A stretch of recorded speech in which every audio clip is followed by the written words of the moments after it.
Hey, what up, man? So, um, this is just the easiest way for me to go ahead and get this thing out and not do a pre-record and all this other shit because I want to cover it real time. Again, shout out to Bill Russell, aka BGS Ibmore. Um, we always cross paths and it's always the same result. Listen, bro, you gonna get up here, you gonna play the hurt thing, act like it's disrespectful and all this shit. Come on, man, stop it. Be real. You know what this is, man.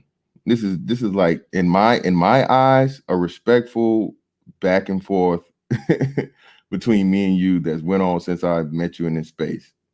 No disrespect intended, and you know that. I call all y'all niggas old niggas. All right, I call all y'all niggas old niggas. That's my running joke.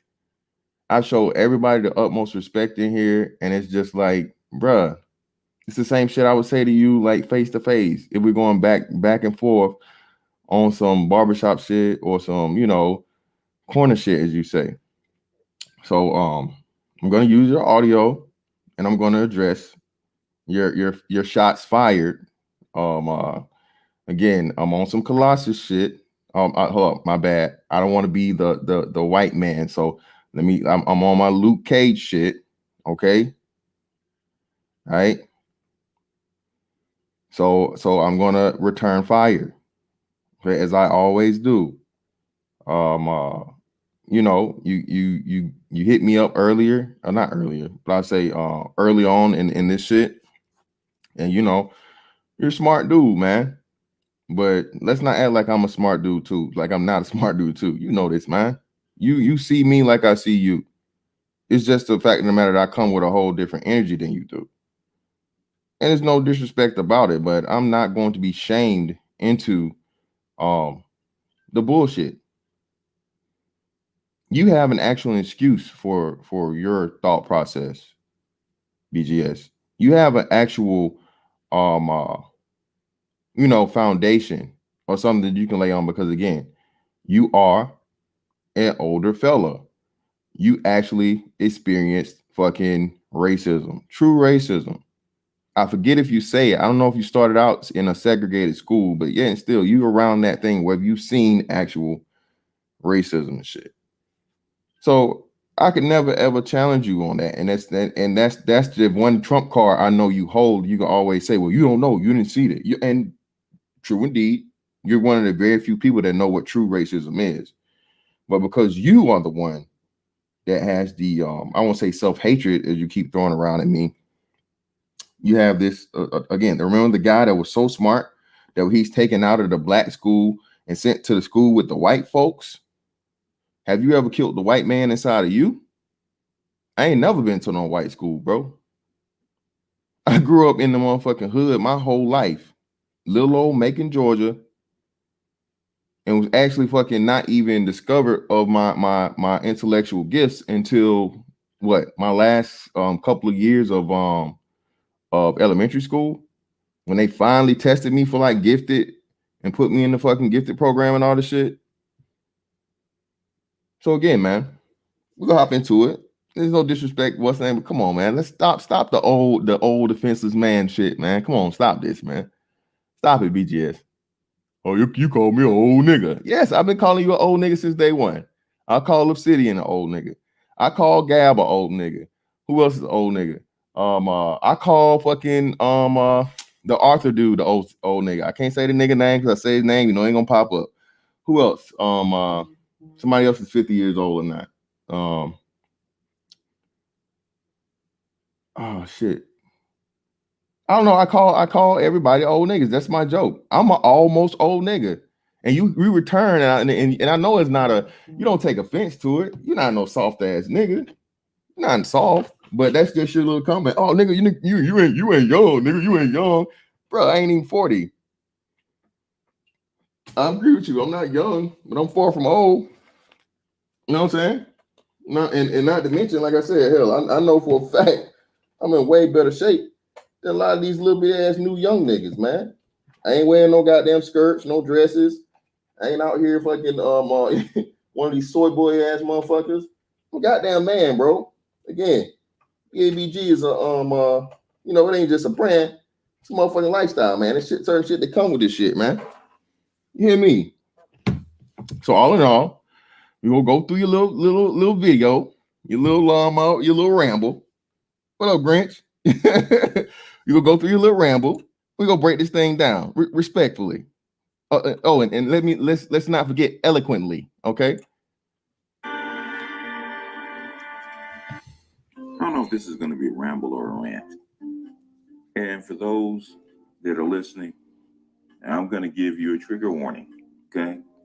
If you are conservative and you believe in the innate criminality of black men and you hold to the white talking point of black on black crime. First off, for the 37 million fucking time, man, I am not a conservative. Okay. I actually remember the fact of having this conversation with BGS, one of the first people here. It was a way long time ago on a hangout. And I was one of the first people that openly said, look, I think the fucking black men should either not vote at all or we should vote fucking independent. That would be the ultimate proof and final show of solidarity and that black men have an understanding of politics. Okay. If you vote for the fucking Democrats, you're just keeping with the same shit and you're showing that you still motherfucking under the spell. If you vote for fucking Republicans and you don't make them fucking promise you anything, you're showing that, okay, you're just willing to go with whoever the popular crowd is on whatever it may be, and you're not being promised anything and you're going with that. But if we were all to just say, fuck it, no, we're not voting at all, or we're voting independent, they'll be like, oh shit, these niggas finally understand. These niggas ain't joking. These niggas ain't playing around. They're a force to be reckoned with now. We're going to actually have to come to the negotiation table with them and give them, for the first time ever, start talking to black men directly, finding out what they want. And in order to get their vote, we're going to have to fucking give it to them. All right. But because, you know, again, BGS's thing, all the work he's done in this space about the gynocracy, the matriarchy, and all this shit, because you are controlled by your mama, your grandma, and your big mom, you know what I'm saying? You've seen 3 generations of, you know, good old Democratic white folks. That shit is hard as fuck to fucking kick. Shit is harder to kick than motherfucking heroin, cold turkey. Y'all got Joe Biden running around here, gaff after gaff after gaff after gaff. This motherfucker, y'all, hold on. Let me see this. Where are all the videos about fucking Joe Biden from non-conservatives? Because I done seen fucking ABL do his shit. I done seen other people talk about it or whatever. But where are the non-conservatives that are out here kicking fucking Joe Biden's old ass in the nuts for this blatant disrespect he's giving to the black community? This is my thing. Y'all got all the smoke in the world for the conservative ideologies and the conservative politicians and shit, right? I never said he was a fucking Democrat, Michael Merriweather. I never put anything on fucking what's name. So brother, listen. Don't assume, just listen.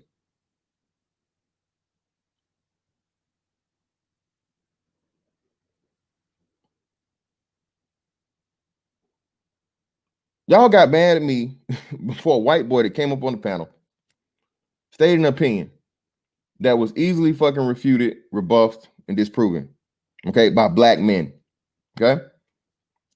But this man, Joe Biden, is running for the president of the United States, okay? And he literally called Hispanic people smarter than black people. Pretty much like, you niggas are predictable. We already know what you're going to do. So we ain't even got to motherfucking really cater to you or offer you anything. You're going to vote Democrat anyway. But again, outside of conservative niggas, where are the just regular everyday black people in this man's ass? And again, the shot clock is running down closer and closer to zero every day. Every black man that fucking is a vote for fucking Joe Biden is a vote against fucking black men. It's been proven. But are we fucking, you know, hammering that shit to the wall? Nah. Niggas talking about game. Niggas talking about fucking hoes, getting bitches, pussy. Niggas talking about everything but The most important shit at hand. And instead of niggas coming together, because this is what's gonna happen. Okay, the solid majority is real. The solid majority is throwing hints here and there, yelling and screaming at people to let them know, yeah, niggas, we watching. Yeah, we see all with your signs, we see what you're marching, see what you're riding, see what your quote unquote your alleged protests and all this shit. And we just gonna sit back in our house, you know, until fucking November comes. And then we're gonna come out like motherfucking the killer bees in this bitch. All right. And it's gonna be one of the biggest lopsided fucking victories in the history of this fucking country, bro. Y'all done sat back and blame the white man, blame the white man, blame the white man, blame the white man, blame the white man. Again, man, is the white man fucking perfect? Is the white man not a conniving, motherfucking diabolical motherfucker? Of course he is. Okay? Nobody ever denied that. But again, that same diabolical, conniving ass motherfucker is the reason for you being able to enjoy the freedoms and liberties of being a fucking United States of American citizen. You understand that? No matter how bad you think it is here, okay, it's better than anywhere else. I'm saying it again. No matter how bad you think it is here, racism included, okay, it's still better than anywhere else. It's not my opinion, it's facts. Shout out to damn, who said this? I just said it. I just saw it today. Damn, who said it? Somebody brought it up today and said the richest demographic in this country are Nigerian immigrants. Nigerian immigrants. Okay. You know where they're from, right?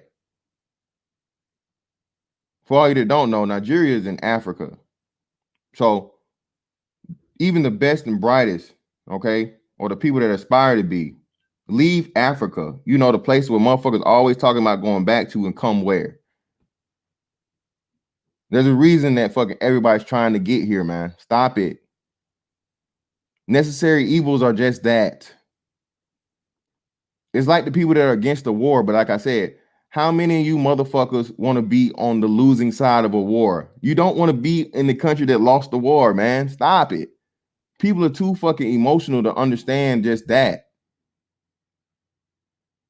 You was talking about being Gnostic and everything else. Shit, what's more fucking Gnostic, red pill? I mean, excuse me, black pill and just realist than that. War is a part of fucking life. It's in the Bible, bro.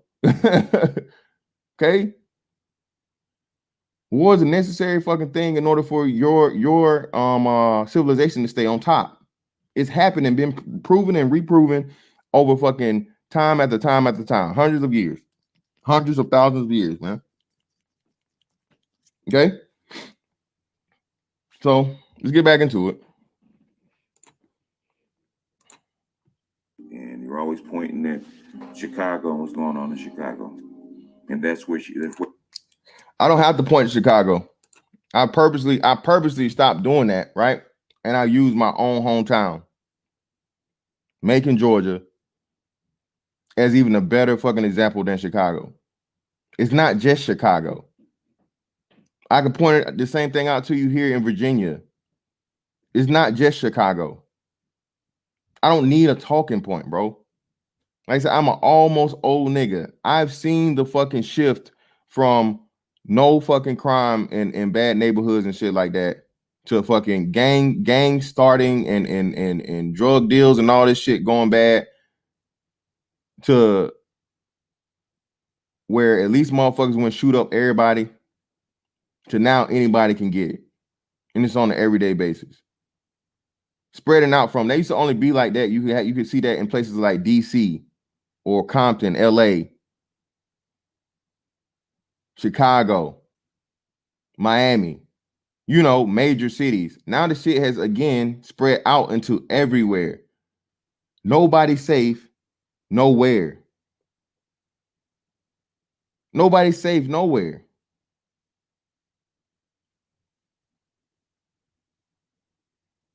Chicago is just a fucking big name city that's being used as an example of the fucking issue and problem with fucking the real and true self-hatred of black men towards black men. And not only black men towards black men towards children, black men towards black women, niggas that just don't give a fuck. Period.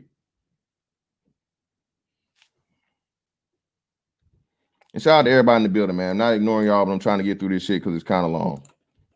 Where you feel you're an ardent Trump supporter and this, that, and the third, and you believe Trump is going to help improve the race, all that kind of stuff. This may not be the video for you. So you should click off right now. Okay?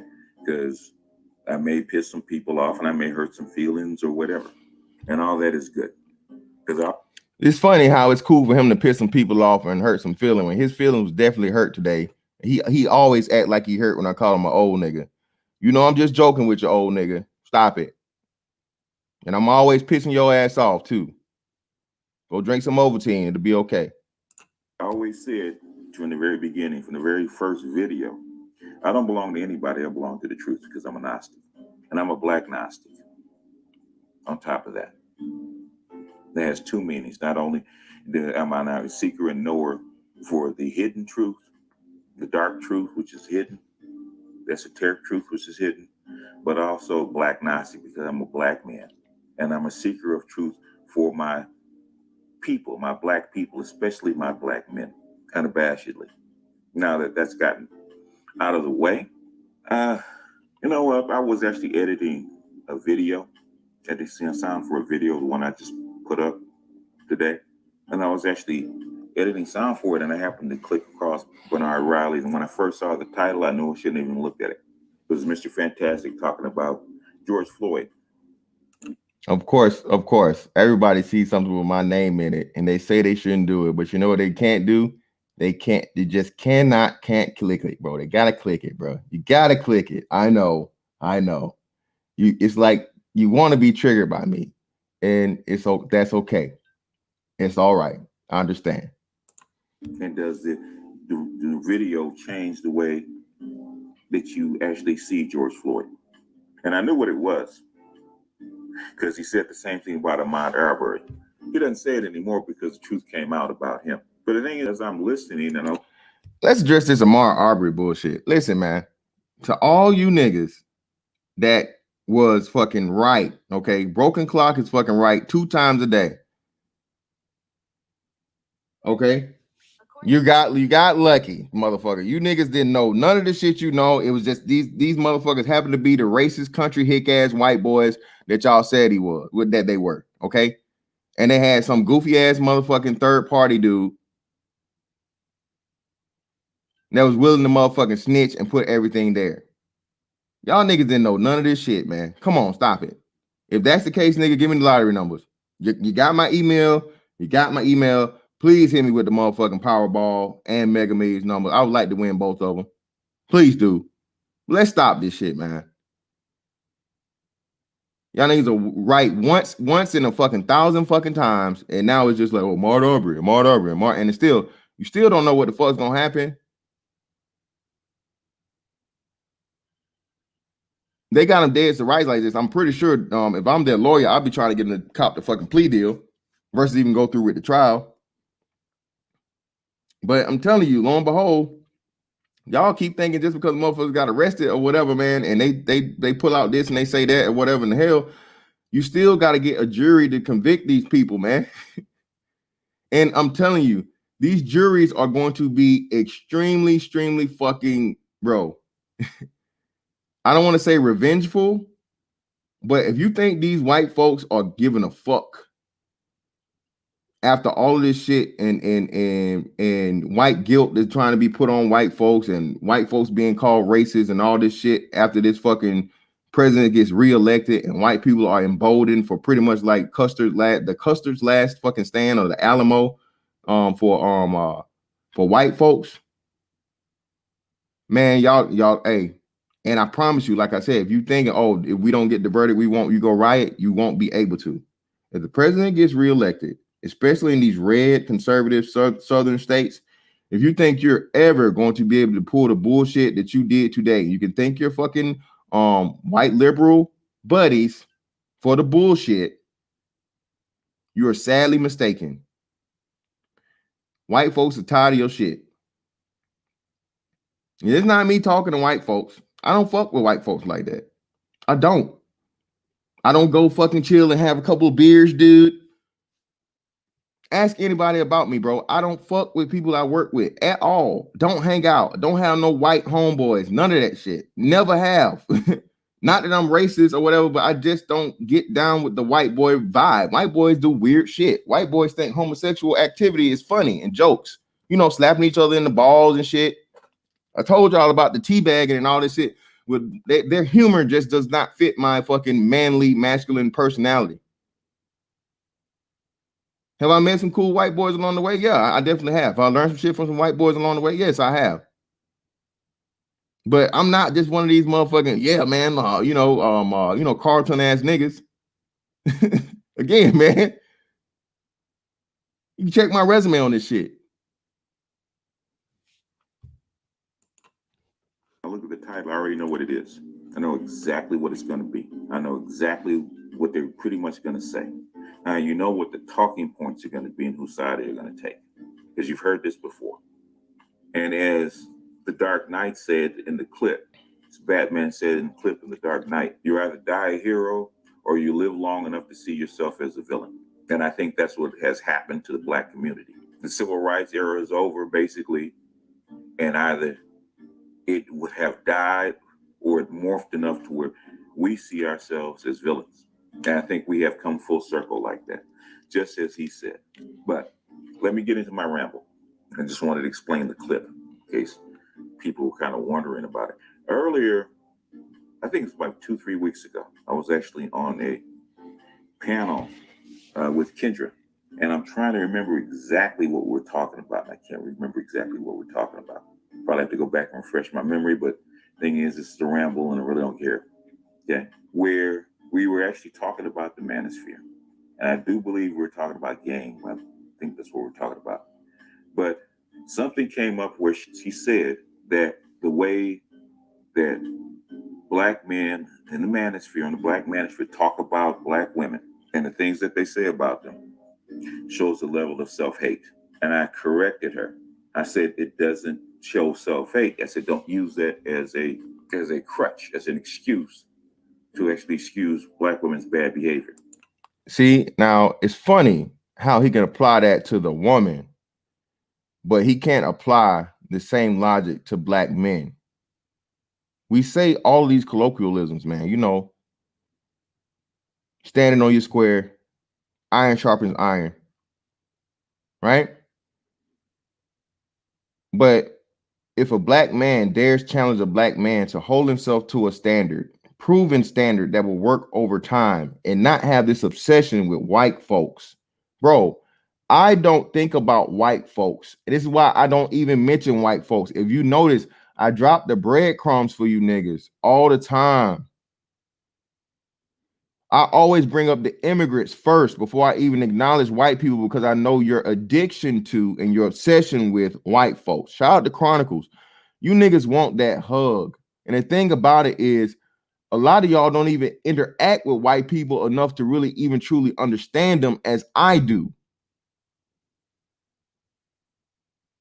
A motherfucker that you know is racist. A motherfucker that you know done said nigga before. As soon as he go home, he say nigga. And you can see the fear in his eyes when he's dealing with you, where he gets mad and he wants to say it so bad. But because he know you'll beat his motherfucking ass, he knows better than to fucking say the shit. A lot of y'all never experienced that shit, bro. A motherfucker that I am in the perfect fucking, y'all don't even understand this. Y'all don't understand, bro, in this military shit, right? That is the fucking perfect fucking incubator for a racist. Y'all understand that shit? I told y'all, bro. I've experienced fucking racism in this shit. I've never fucking hid that fact.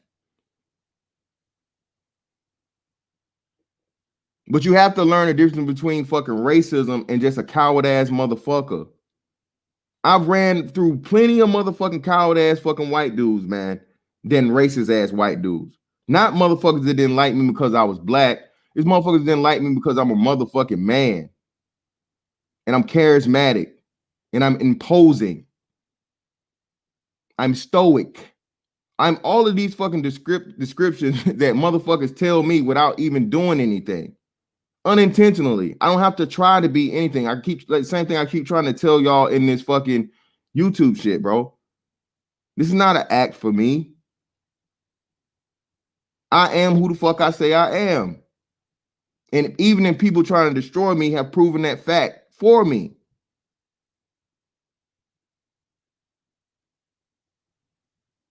Yes, sir, Mr. White Man. What you saying? No, that's not me, bro.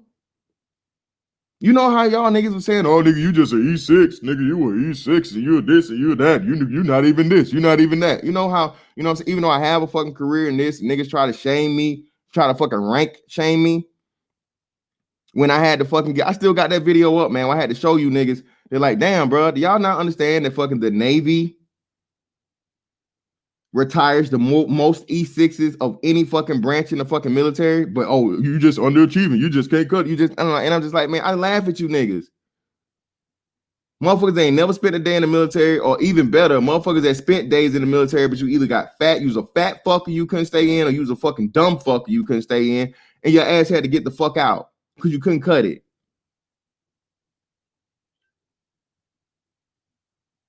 Not the people that got out and did the smart thing, right? Went ahead and got the degrees, used their fucking clearances, and used their fucking, their military fucking preference and all these things to better their lives. But the motherfuckers that get out the military and built their whole thing about the military and talking, and the white man this, the white man that, the same white man, bro, that gave you a fucking ability for you to have this, the opportunity you have in your life. What the fuck? This is just so funny to me. Again, not over 95% of the corporations in this fucking country are fucking white ran. Even if you're an entrepreneur, you're gonna need to have to get a fucking loan from probably a white bank. And even if you don't get a fucking loan from a white bank or whatever the fuck you don't work, you're gonna have to work with white people at some point in time to get supplies, to ship some shit. At some point in time, bro, this shit is gonna happen. This ain't me saying this. This is Asian saying this. This is fucking Arab saying this. This is fucking Hispanic saying this. In business, you do the best deal.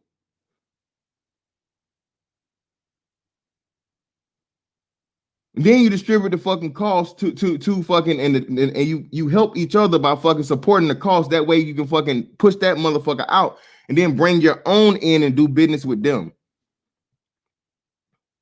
I've said this time and time again. People talk about solutions and shit. Man, I'm not even an economist, and none of this shit is real easy, but niggas don't want to do it. Niggas don't want to do the hard work. Niggas want to hop on the internet and complain. You want to take your neighborhood back? Very easy. I promise you, 3 months of fucking not shopping at that corner store ran by them motherfucking Arabs, bro. You take your ass to Walmart. You take your ass to Quick Trip or whoever the fuck it is. Not an individual owned franchise, but like a chain fucking store, a big chain fucking store. Shop there only. Put the motherfucker out in the corner store out of business. He got to sell the store. As soon as he fucking sell the store, hey, you want to go let him sell it to you? You let him know, hey, you sell this motherfucker to anybody other than me, the same thing just gonna happen to them. So hey, you got to get down with us. What's the price? Oh, that's too high. Well, we can wait you out. We done already proved it. You gonna just sit on? You can't just sit on the building and keep paying for it, and you're not in it, whether you own it or you leasing it. So what's good?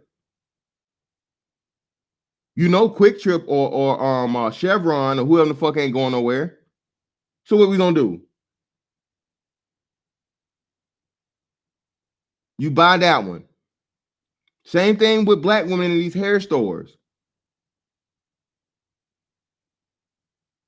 In these nail shops.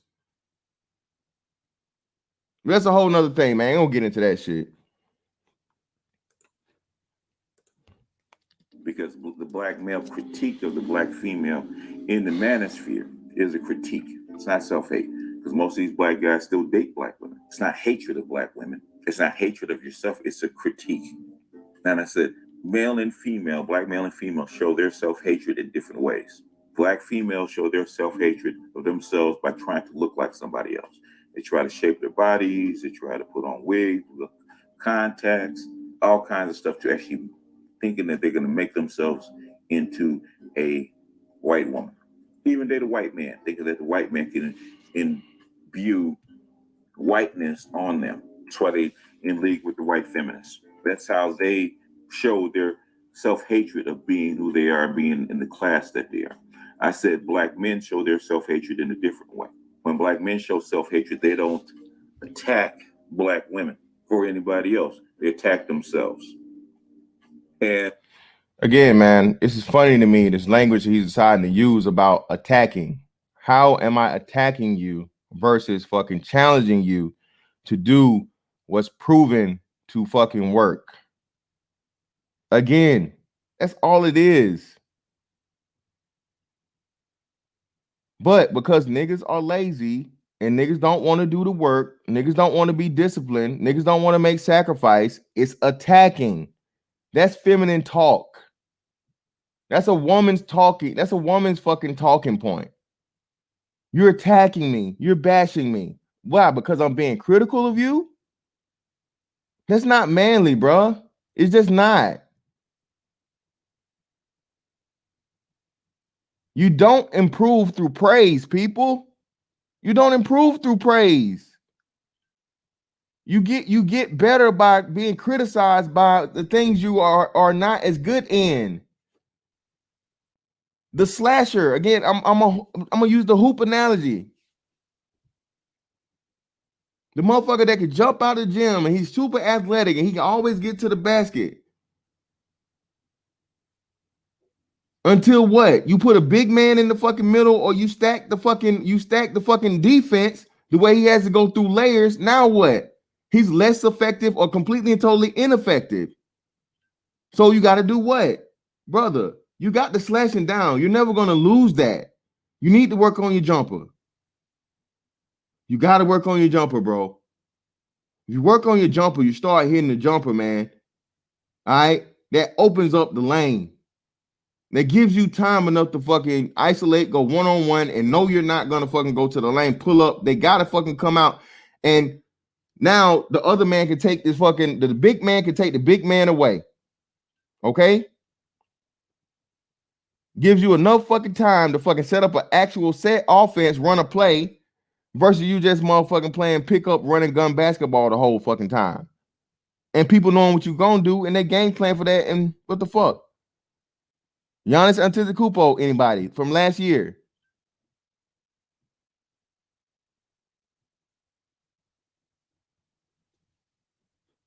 Jesus Christ. And at the time, I said, I hope I don't have to do a series called The Myth of White Manhood. Because everybody knows I did a series called The Myth of White Womanhood, which was clearly on display because the myth of white womanhood is throughout history is very obvious. And the myth of white manhood, in my opinion, is basically attacking each other, trying to put divisions between black men, because you're seeing these other black men and your brother through the eyes of the oppressor. Bro, I ain't never seen I ain't never seen another black man through the eyes of a white man in my motherfucking life. I don't got no little white man motherfucking inside my cranium on a hamster wheel or on a fucking elliptical or on a fucking stationary bike. Nigga, I'm 100% black man through and through. Any and everything I've seen with my eyes are through my eyes, through my life experiences. I know niggas. I have a fucking PhD in fucking niggas. I grew up around niggas. I learned that all black people are not niggas. I know the difference between niggas and black people.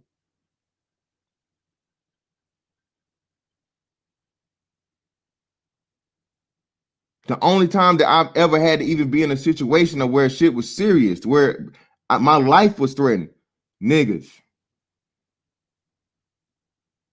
You know what? Over a bitch. Went to a house party. One of my older fucking cousins. This nigga drunk. He trying to holler at one of the some bitch there. Dude come out. I told y'all. Dude come out with the pistol. He mad because this nigga trying to push up on his old lady. His old lady is playing into it. She just loving the attention. She know what the fuck going on. She trying to make this nigga jealous. It worked. Niggas go outside. It's a problem. Nigga go to his whip. Get the pistol. Some of the most. It's the funniest fuck now because we lived. But one of the coldest shit I ever seen in my life. Like I say, the nigga slapped the nigga with one hand and up the pistol with the other. Like whap whap. Slap then pistol in our face. 3 niggas, us together. Over a little piece of pussy, man. An old piece of pussy. That's niggas.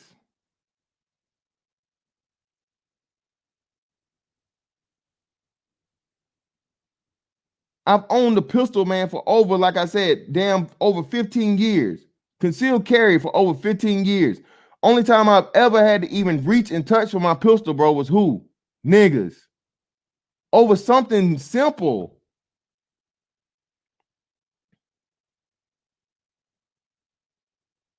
So don't come to me with this bullshit about looking at black people through the eyes of white people. The fuck?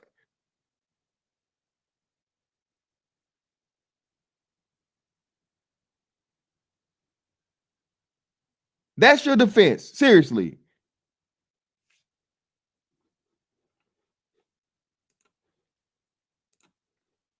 That's how black men show self-hatred throughout my 61 years. And I've heard it in so many forms, shapes, forms, and fashions about this division, this hatred of black people. Really the hatred of yourself, or the black person in you. There have been scholars in the conscious community that have said that black people have a dual conscious or double-minded in this society. They've been trained by two different systems. One, an American system that teaches you to be white, and one, a black identity. The reality in life on the street, life in America teaches you to be black. And I've always said that the first white man that you have to kill to be free, the main white man you have to kill to be free, is not the one on the street, not the one that you see on TV, or not the one that you see living in the suburbs. Hold on. And so you mean like you killed a white man when them white dudes told y'all MGTOW niggas, y'all black MGTOW niggas, to get the fuck up out of here because y'all wanted to be a part of the white man's fucking movement? So y'all had to create fucking Ibmore? Oh, you mean that white man? You mean that white man? Oh, well, let's continue. Or even the cop on the beat. First one you got to kill is one in you. That social conditioning to make you think that you're the oppressor, or that you think that you're white. That is the one that's most dangerous. It's not the one on the outside. Bro, you know one thing I've never ever seriously listen to this shit, man. Listen to this. Listen to this, man. You know what I've never ever done? You know, as a kid, right? As kids, you like superheroes and shit, you like cartoons. So for me, the first one was Ninja Turtles. Remember I told y'all my nunchuck story? Ninja Turtles was the shit. I had all the Ninja Turtles. Now, actually, my bad. I'm fucking up. First one for me was the Thundercats. Thundercats, right? I always had a thing for fucking nunchucks too. I don't know. Nunchucks just so fucking cool to me. So Panthro was like pretty like my guy. Panthro was my guy. Panthro was the first person I ever thought I was outside of myself. Panthro. Then we went from fucking Thundercats to Ninja Turtles. Ninja Turtles. I had this thing between Mikey and Leonardo because I knew about the nunchucks from Panthro and shit, but them double fucking katanas was kind of cool. So you know what I mean? That's the second person that I thought I was outside of myself, my human being self. That's who I, you know what I'm saying? I looked into the mirror and I imagined that shit. I was doing the flips and shit. They actually had like the little Ninja Turtle shell and you know, dress up set and shit. You know what I'm saying? Yeah, mom, I want that. Then after that, we hit the fucking 90s X-Men, Uncanny X-Men. Nigga, y'all know me. I'm a Wolverine fiend out this bitch. I thought I was motherfucking Wolverine, you know, as a kid. And then, you know, you get a little older to where that shit is like, you know, nerdy and a little too weird. So you switch over to sports. I'm a black guy, right? And I love fucking basketball. So then it was Kobe, you know. Everybody else wanted to be like Mike. I never liked Mike because Mike had shoes I couldn't afford. So, you know, even though I seen the like Mike fucking commercials and shit, I didn't want to be like Mike. Kobe came along. I wanted to be like fucking Kobe. So every person I've ever imagined myself to be outside of myself has never been a white man. Okay? Panthro was blue, Ninja Turtles were green, and we all know that Kobe's a fucking black man. So please get out of here with the fuck shit, man. Stop it. I've never ever in my situation. I feel quite white today. I wonder if I can straighten his hair out and do a comb to the side and apart, and you know, would I be able to pass it off? Stop it, bro. Stop it. Stop.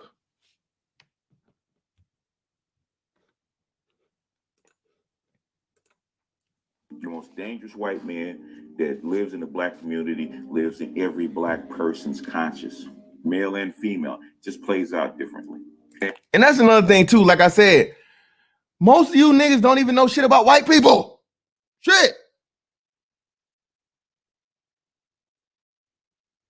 Y'all have a false fucking identity of what white people are because you only see them on TV. Or the interactions you have with them on some fuck shit. Y'all are not dealing with white people for extended periods of time. To hear white people really talk about issues and all this other shit. Have to fucking have white people come to you. Come to you. Come to you. How many of you motherfuckers to say you had white folks come to you and ask what fucking moves you should make career-wise or life-wise? Never in your life. So it's funny to me when y'all claim that I'm white and this, that, and the other, and all this other shit, when I have white dudes that have gotten out of the military, hit me up out random, like, hey, man, what you think about this or that or so on and so forth? Let me tell you this. So there was this dude, right? Young kid. He started off with the F-22s. Everybody knows F-22s is the new fucking fighter jet. It's pretty much supposed to be replacing F-18s and all this other shit, but they was having issues and problems as to where the F-22 landing gear and tires just could not handle the fucking non-skid on the flight deck. So, you know, they're going through the process of where they had the a Navy squadron doing it, but they're still trying to work out the kinks to get everything figured out as to how and why they can have this shit land on the fucking carrier. So Buddy came from the F-22 squadron, and he came to the command, the Helo command, right? Never worked helos ever before in his life. It was a short duty squadron, so he started out only 2 years. He had 2 years to go. And he joined the Navy and the military on some legacy shit. His dad was one of the first fucking chiefs in the Navy, like to the point of where the fucking first classes, they didn't even have the chief uniform yet, right? So you know, dude came through, solid worker, man. But you know, he just wasn't this military shit. He just wasn't no military motherfucker. He joined the military for the sake of his daddy. This dude got out and he joined the got out the Navy and he joined the reserves. He quit the fucking reserves. And then he called me thinking about, well, hey man, you know, I still got you because you got like a 6-month window or some shit to come back and keep your rank and everything and whatnot. And he called me up out of the blue. I didn't even have this dude's number. Y'all understand this shit, bro? I didn't even have his number. He hit me up and I'm like, hey, what's going on, bro? Oh shit, what's up? How's everything? How's the fam? You know, whatever. He's like, well, yeah, man, you know, I did this, the fucking, you know, reserve shit, not feeling it, didn't really work out or whatever. But you know, I'm thinking about getting back in and this and that. I was like, look here, man, listen, you got a family and shit. I understand that. And you need security for your family. But bro, let's just be real to each other, brother. You hate this military shit, right? Yeah, man, I do. Yeah, I know you do, bro. I can see it on you. All right. At this time, I was 15 years deep, right? You know what I'm saying? So I'm like, bro, I didn't see you. You're trying to do the shit for the strength of your dad and this and the other, you know, family name and all this other shit, bro. But again, man, you need to find something that you actually love doing. Otherwise, you just gonna be forever, miserable in this bullshit. Well, hey man, thanks, man. Yeah, you're right. I consider that shit, and that was it. I ain't really had no more conversation with this dude, bro. I don't have no back and forth on the my favorite white buddy. I fucking call up every now and again or every day.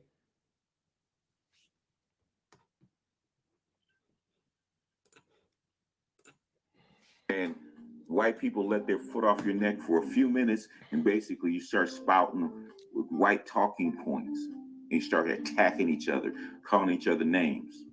Now, the brother that was on the channel that thinks that he's not one of these people and that there's a difference, same one that called me an old nigga. See, see, I hate this. I hate that. Come on now, BGS. BGS, how many times I call you an old nigga? Come on now, BGS. Get out your feelings, brother. It's a term of endearment. You know that. Stop playing. Talk about nigga talking points. He actually uses the word, using a ghetto language and a ghetto word, but I'm not one of them. Hold on now. So who refers to the black vernacular as ghetto? Oh, you know how many times I heard white people call things that are ghetto that really aren't ghetto? Ghetto is a white derogatory term towards niggas. But here you go, instead of saying black vernacular, you're calling it ghetto. Who's white?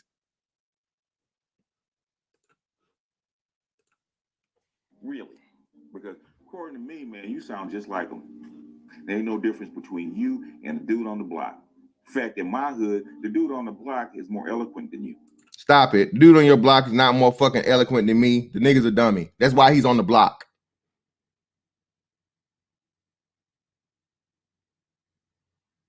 I promise you that. The dude on the block is on the block because he fucked up in life. I don't give a fuck how brilliant he is or what the fuck you claim to be. If the nigga was that good, he wouldn't be on the fucking block. Stop playing with me, bro. I do this shit for real.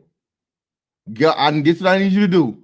Please, go get the nigga from the block and give him and me a one-on-one and let's see what happens. Slaughterhouse. You know it. Don't fucking play with me, bro. That's just me. Shots fired. What the fuck? But what I would...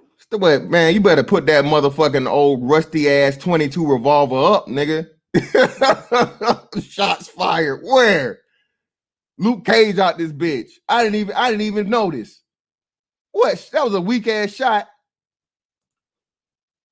I was hearing on Bernard Riley's is something that I thought I would never hear in this sector because I was used to hearing it in a MGTOW sector. But at least they were nice about it. They saw certain things a certain way, but at least they put it in a velvet glove. Hold on, wait. Hold on. I gotta make sure I gotta let him get it all the way out. Hold on. At least they tried to use data in situations. I use data all 3 times today on Bernard Riley's channel and on my channel. I use data in all situations. I gave the proof concerning the fucking the counterfeit bill shit. I gave proof about the fucking fentanyl. Shout out to fucking Dr. Anwar Dunbar about the fentanyl thing. I did my research, brother. And to be honest, in the white MGTOW sector, we had a difference of opinion. Whoa. What do you mean we? Hold on. How am I this white, that, and you talking about we in reference to the white man? I ain't never said we in reference to no white man. Where's Fantastic ever said, well, we think this? Huh? Y'all see this shit? This is why I do this for real. I know he got the fucking, shout out to Zero, the ultimate dick ride defense force. He's y'all's master teacher. But bro, the dude is not fucking, bro, he's not God. He's not unchallengeable. He out here accusing other black men of fucking white this and white that, and he was trying to be a part of a white movement to the point of where they told you, get your old black ass the fuck up out of here, nigger. At least I call you an old nigga. They call old nigger. Hard R. You need to take your nigger ass over here somewhere. We don't give a fuck about your black problems, nigger. Get out of here. I never call you that, brother.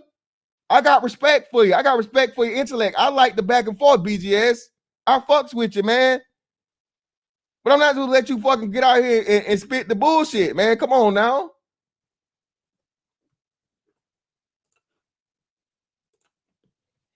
But I never felt hatred towards me.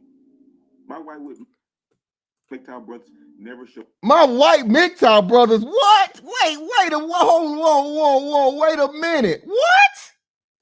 Hatred towards me. My white MGTOW brothers never showed me hatred. Again, man, who's the white man lover here? Am I tripping? My white MGTOW brothers. My white MGTOW brothers. Look at here, Mean Jane, brother. We're going to go about the MGTOW, brother. Men going their own way, brother. What you going to do when MGTOW runs wild on you, brother? The MGTOW maniacs. Are you fucking kidding me, man? But I'm the white lover. I'm the white-minded person. Me.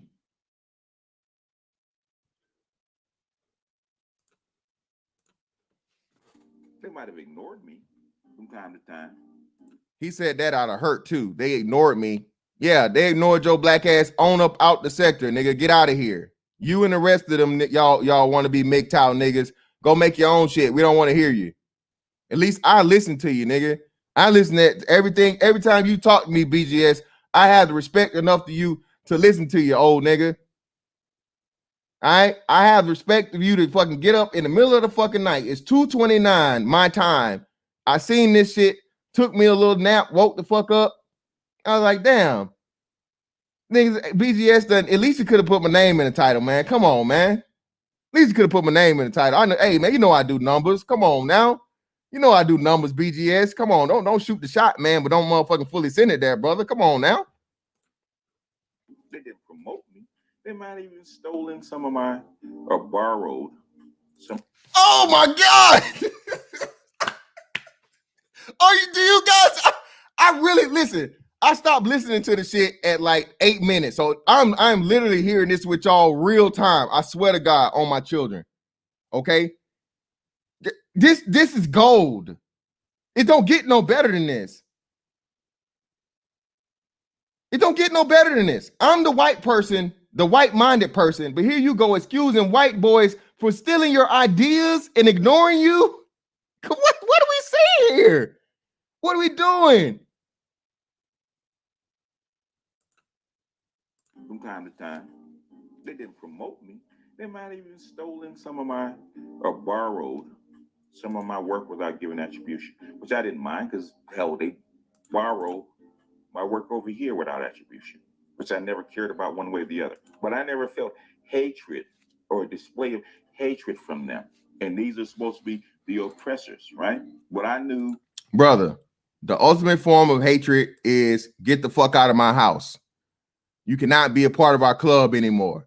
You started this shit with us, but we're tired of your nigga ass. So take your black ass over there, nigga. Get the fuck up out of here. We don't want to hear your fucking problems about whatever the hell you got going on in your nigga life and make your own shit. I.e. Ibmore. I rest my case, sir. There's no more fucking hate than that for some shit you helped build up. And not only did they take your idea, they take your shit and give you the ultimate white man treatment and tell you, get your black ass over there and do your own shit, nigga. Segregation, nigga. This nigga is the only person to fucking get out of segregation and get put back into it. Come on now. Come on now. Come on, BGS. Come on now, brother. Come on now. But I'm the big bad white man. I'm the big bad white man. Come on now.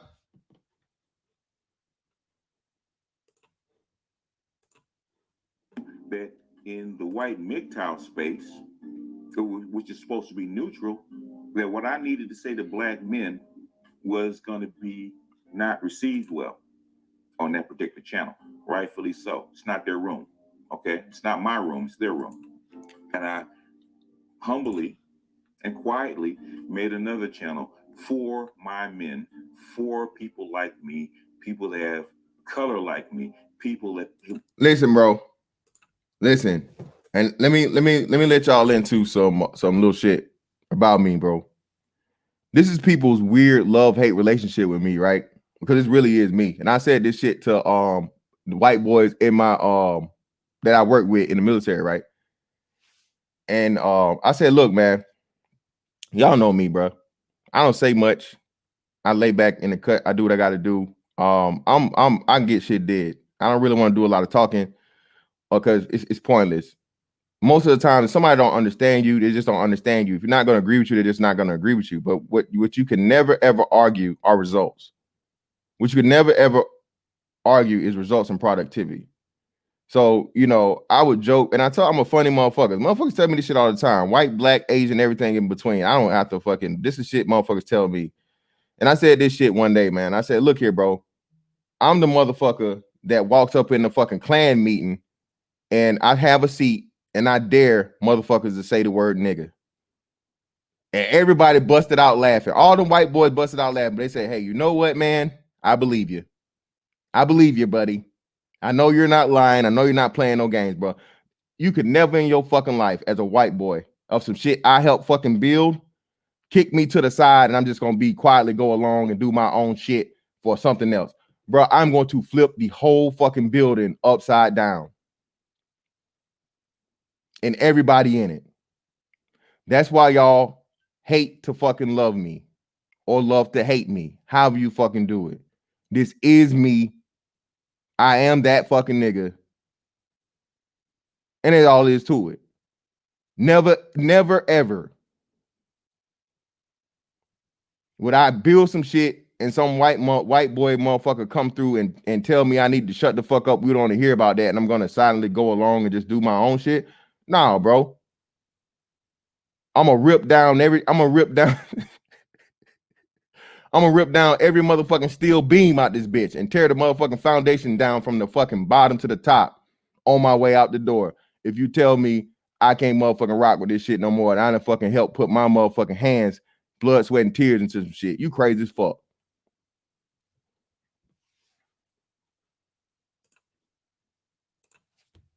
went through the same experience as I did on the other side. I went to a white school, lived in a black neighborhood. So if anybody knows about being double-minded, I do.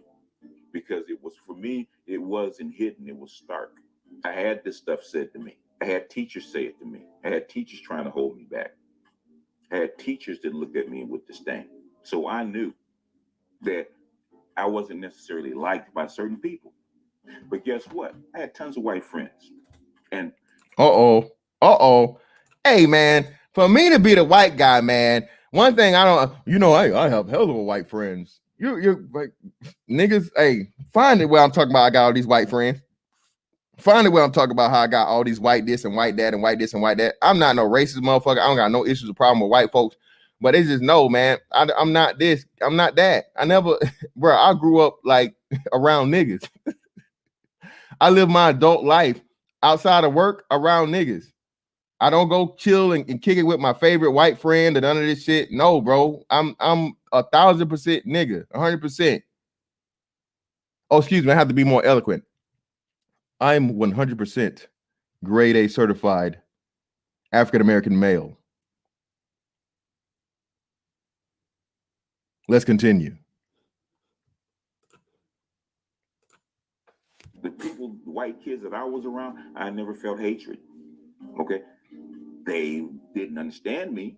Some might have looked down upon me. Some may have even pitied me, but I never felt hatred. Even when I went back to my damn. Do y'all hear the hurt in this man's voice? They pitied me. You know, one thing I ain't never had a nigga do to me or even felt like a nigga. I don't give a fuck how bruh. A nigga pitied me? Who?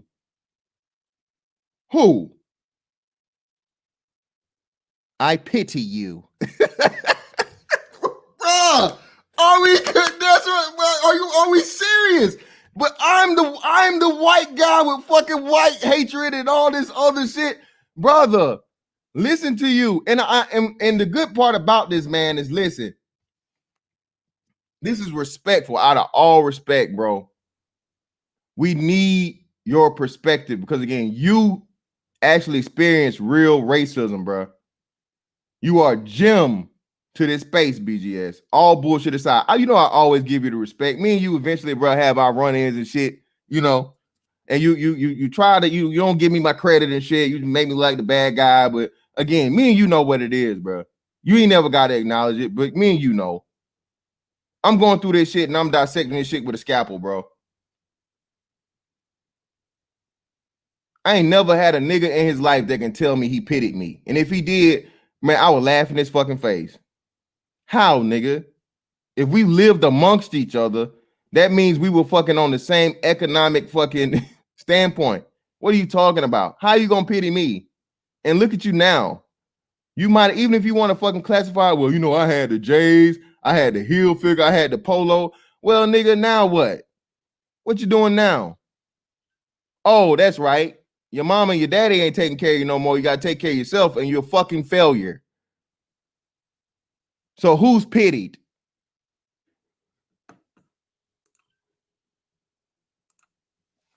Ten-year class reunion. They were still my boys. I never felt hatred. Why? On the black side, I see black people hating themselves. And that's what I've been hearing over the past couple of years with this, man. This division, this self-hatred.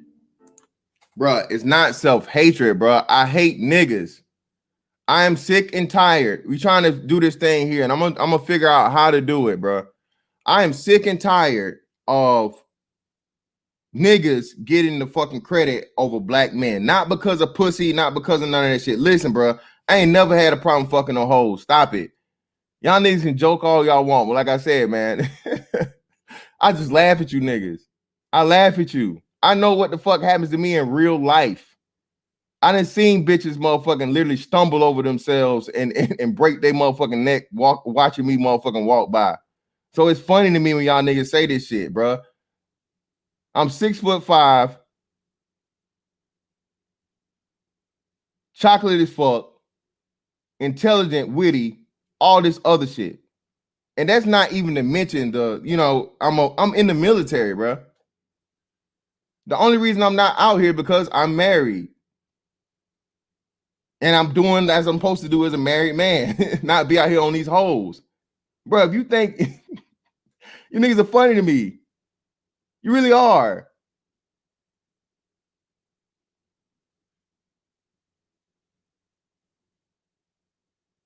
But yet and still, I'm supposed to think that because a nigga got some rims on the car, he fucking got whatever the jeans is or so on and so forth, right? Jeans as in like actual wearable jeans, not fucking like, you know, biological jeans.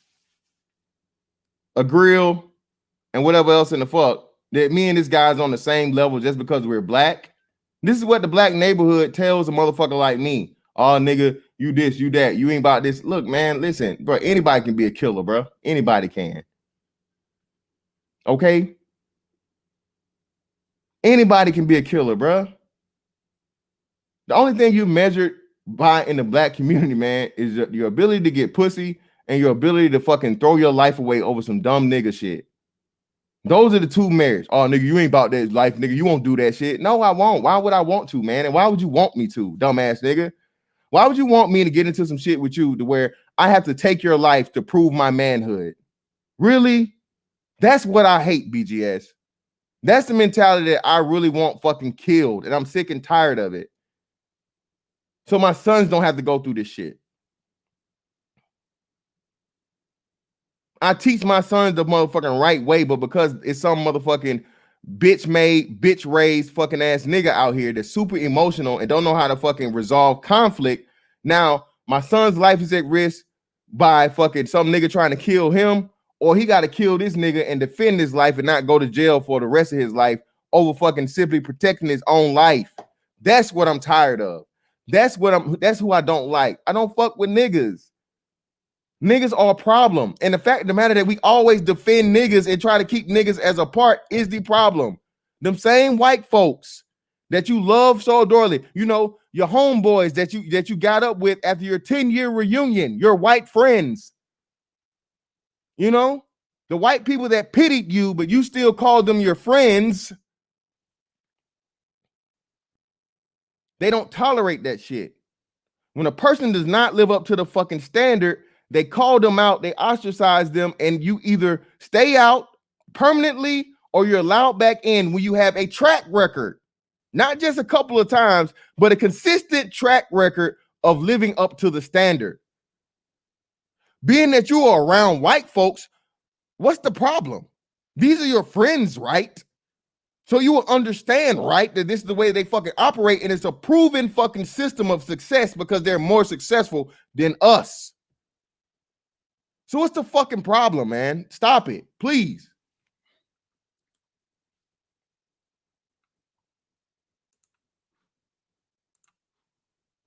And trying to use women as an excuse. And as soon as the women's talking points start, you start attacking yourselves, which is something that blew my mind. The women are actually listening for a change, actually dialoguing for a change. You know, I don't know because you're running over there every night. You have them on your panels. Instead of dialoguing about your problems, what you're doing is trying to prove which brand of black man is the better man. So I even developed. I say again, the only niggas that don't want to prove what brand of black man is the best is a nigga that don't want to compete. Men are competitive by fucking nature. Men see each other and you fucking look a motherfucker in the eye and you automatically want to be better than that nigga. Outside of fucking civilization, that's the only way you survive. So what the fuck are you saying? Better men do exist. And there are fucking measurable fucking things to use that. Unfortunately, in the black neighborhood, it's pussy. Not money, not accomplishments, not power, but pussy.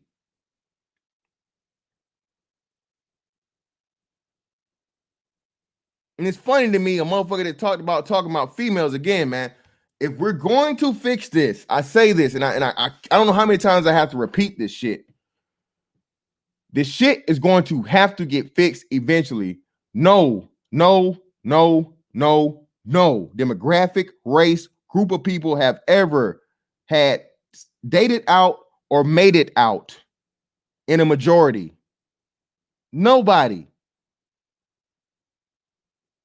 So all you niggas that keep talking about, it's a man space, it's a man space. We don't want women here. We don't want women here. First off, you lying. I know what a lot of you niggas are doing. All these bitches y'all holler at, tell on y'all. In this space. I'll just leave it at that. A lot of y'all niggas walking around here talking about this pill, that pill, or whatever the pill, and y'all niggas is pussy peeled like a motherfucker. And that's not a problem. The problem is when you act like you're not. I love pussy, nigga. Who don't? What man don't? That's what you're supposed to do, nigga. But y'all want to vilify the shit and act like fucking, you know, y'all just don't want to have nothing to do, nothing to deal with women. Stop, man. Stop. Jesus Christ. Up an octane scale, which talks about class, so that you would better understand yourself, because black people really don't have a class system, especially among black men. They really don't have a class system. It's a very brother, you just contradicted yourself. You just contradicted yourself, man. You talked about fucking better man or you prove that the man is a better brand. Then you bring up an octane system or a class system. What's the purpose of a fucking class system if you're not trying to prove that there's better men? Oh my God, this is too easy. Very fluid society. And we, black men, we actually love having a fluid society. We like going to the barbershop in the ghetto. We like snapping our fingers to Jay-Z or Lil Wayne or singing a song. First off, old nigga, Ain't nobody snapping their fingers. I know you grew up in the speakeasies and the jazz sessions and shit, but ain't nobody snapping no fingers in 2020. And I can't even think of the Jay-Z song you would snap your fingers to. The last snap shit, nigga, was like the early 2000s, like Lil Jon and you know, shout out to Atlanta. You know what I mean? Ain't nobody snapping no fingers, motherfucking Jay-Z ain't never made no snapping trap music, man. Come on now. And it's Lil, Lil, not little, not little. I understand this. I understand that's your white coming out, brother. That's the white man in you. You know, the white man that you're supposed to kill, but you obviously hadn't killed yet. It's not Little Wayne, it's Lil Wayne, bro. Lil, like Lil Baby, you know.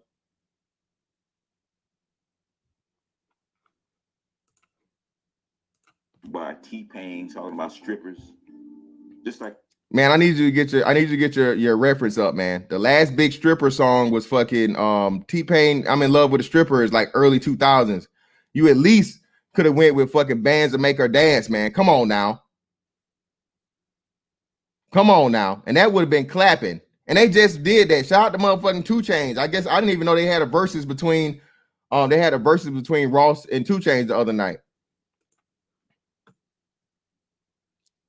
Kamala Harris was in the White House dancing to Cardi B.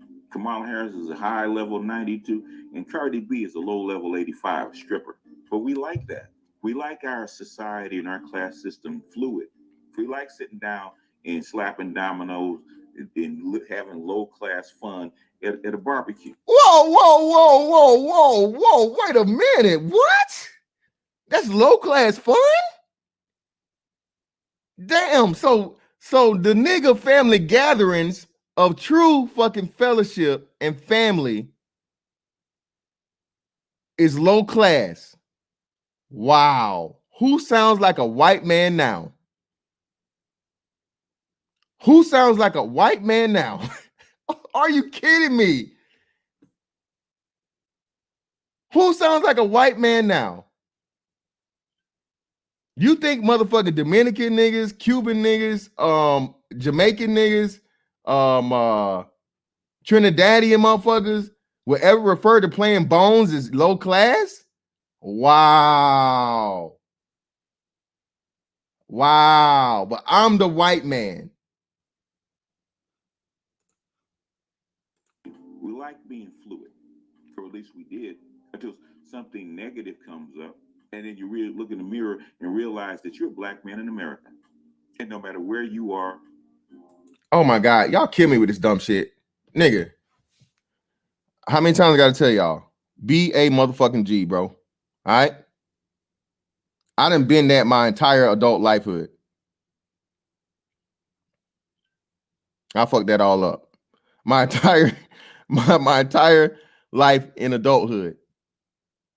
Okay? I was tall as a fucking teenager. I just wasn't fucking big. Well, I've been on some motherfucking sizable black man shit for a while. One thing I've never ever woke up in the morning. Am I black? Am I still black? Oh. I'm glad I'm still black. I just realized it. I thought I was a little Asian man. Come on, bro, stop.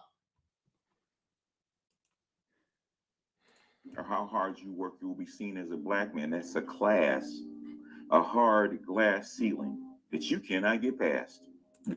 Again, and this is where I hate niggas, right? This is where I hate niggas. Y'all come with this bullshit about the hard glass ceiling that you can't get past when there are numerous. Shout out to MOT. MOT is living example in this space of someone that the dude said he was homeless. I didn't even know this. He went from being homeless to being a super successful businessman, entrepreneur on his own. What glass ceiling? I heard Nagone talking today. Businessman, paying and hiring other fucking black men. What glass ceiling? Why do we do this? This is why I don't even speak to it, because again, man, that shit right there, for a person that doesn't have my drive, that don't have my determination, that say you got to kill me in this bitch to beat me, that is enough to fucking kill their fucking motivation to even try. This is what motherfucking David Johnson didn't understand today. I understand, because I know how many times I done almost quit in some shit. But because I'm just a crazy, maniacal, lunatic ass motherfucker when it comes to motherfucking winning and proving niggas wrong, I just can't allow myself to do it. But I know how many times I done almost quit some shit. But you know what happens? Some fuck nigga always comes along and saves the day and tell me what I can't do. Reminding me of just how much I'm here and I love pissing off and proving fuck niggas wrong that ain't built like me.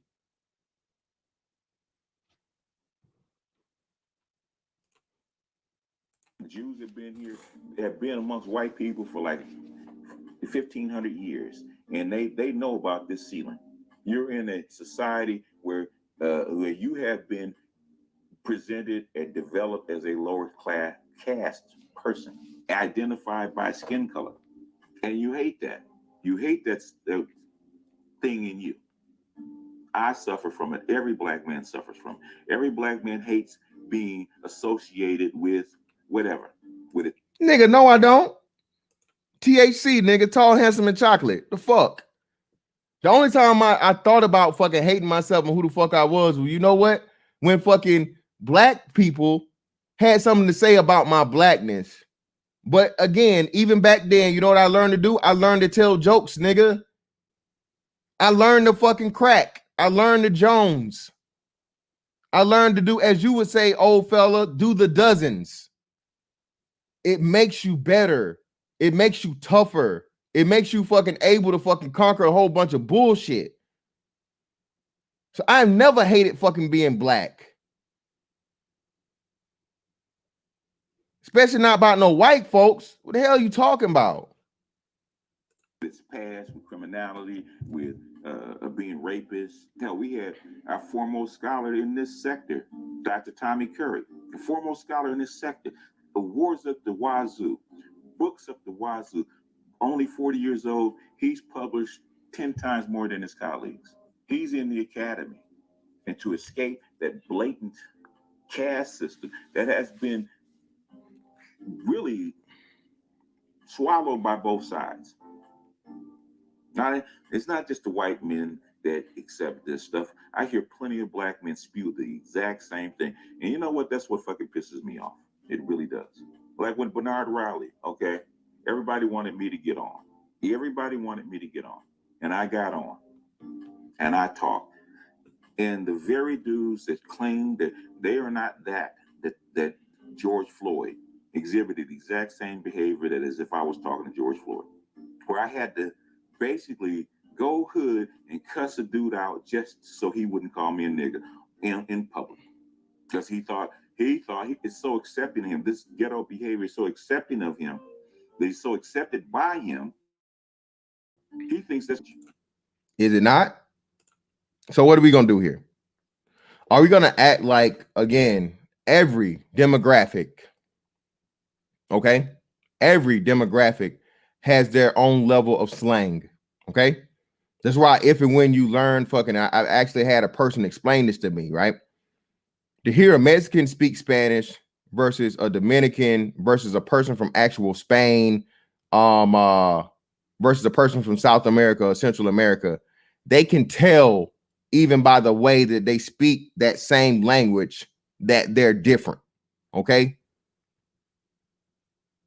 There are nuances.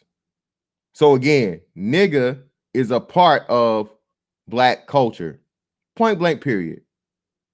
And I've heard you call niggas nigga plenty of times. So stop playing the victim, old nigga. Stop it. Of course I'm comfortable. I say nigga to you. I say nigga to him. I say nigga to her. I use nigga a lot. If you don't like it, nigga, tough shit, nigga. You'll live, nigga. You'll be all right, nigga. My nigga. Let's continue, nigga. I'm so much better than George Floyd that I'm willing to excuse a racist white cop that sat on his neck and killed this dude on camera. Again, who said that? No one's excusing anything. This is what you emotional ass niggas love doing for the fucking 10 billionth time. George Floyd should not have died. He should have not been killed.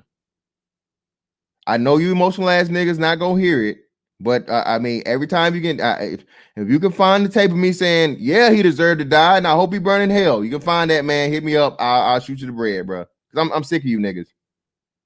Y'all want absolutely no fucking accountability and no type of fucking standard to be held to, bro. And yes, nigga, I am better than George Floyd because I've never fucking robbed a pregnant bitch, and I've never been out here motherfucking zooted out of my mind on fucking amphetamines and goddamn fentanyl, nigga. Out here using fake $20 bills, nigga. So yes, I am better than George Floyd. Point blank, period. But you know what I won't do? I won't get a fucking funeral tour when I die. I know all my children, nigga. I'm better than George Floyd. This nigga had 2 kids that didn't even know their dad would die. Somebody had to tell them, hey, that's your daddy. Yes, nigga, I'm better than George Floyd. And twice on Sundays. Y'all kill me with this fucking all niggas is the same bullshit. This is why we never get nowhere. Y'all you just gave the ultimate fucking props to Dr. Tommy Curry. Shout out to him. But then you go come with this bullshit to fucking try to equate another black man with a dude that's the lowest of the fucking low. That's the problem. We're not all the same. And the fact of the matter that you even consider it or put it out as a possibility is why we could never get no fucking where. It's why it's never going to be a standard, why we never going to have to be able to fucking progress. Because everybody's supposed to just be the same. Get the fuck out of here with the bullshit, man. While people were filming and didn't give a shit. And you trying to excuse this dude that it's George Floyd's fault that he got himself into this situation. Yes. Keyword, it is George Floyd's fault because he did just that. He got himself into the situation. You know why I'm here? Why I'm able to fucking be on this internet and talk the shit I talk. Again, I will tell you guys the story again. I got pulled over when I was like 21 years old for a felony charge at night. Every fucking scenario, right? Every fucking scenario that's bad for a big ass black man. Okay? 12 midnight. I had temp tags on my fucking 93 Crown Vic. Out of state. Just got to the fucking area. I'm out here trying to get on these hoes. Pax River, Maryland. I get pulled over on a technicality because my tags expired at midnight. It's a new day. Cops saw a big ass nigga in a big ass car with some temp tags that just expired at like 12:05 or some bullshit, pulls me over, runs my shit. Come to find out, I have a fucking felony warrant. You know what I did not do? I wasn't hopped up on motherfucking drugs and shit, so I wasn't all sporadic and crazy. He cuffed me. He put me in the car. I got booked. I got out, and I took care of the shit when I was able to take care of the shit. And I'm here to speak to you today. See that? That's proof. You see what I caused for myself? I caused myself to live and be able to talk to you today because I didn't do stupid nigga shit. I did the shit the right way. For you guys to fucking constantly act like there's no right way to handle even the worst of situations is dangerous. It's dangerous. Now I got up there, and I knew I shouldn't have got my black ass up there. Let's get it clear. I put myself in that situation. I knew I shouldn't have.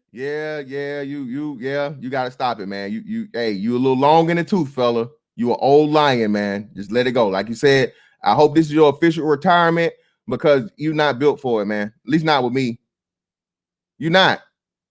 You a smart dude, bro. You get to ramble on with the historical facts and shit. You like to throw out a whole bunch of useless fucking information that's not relevant to the whatever the task is at hand or the conversation is.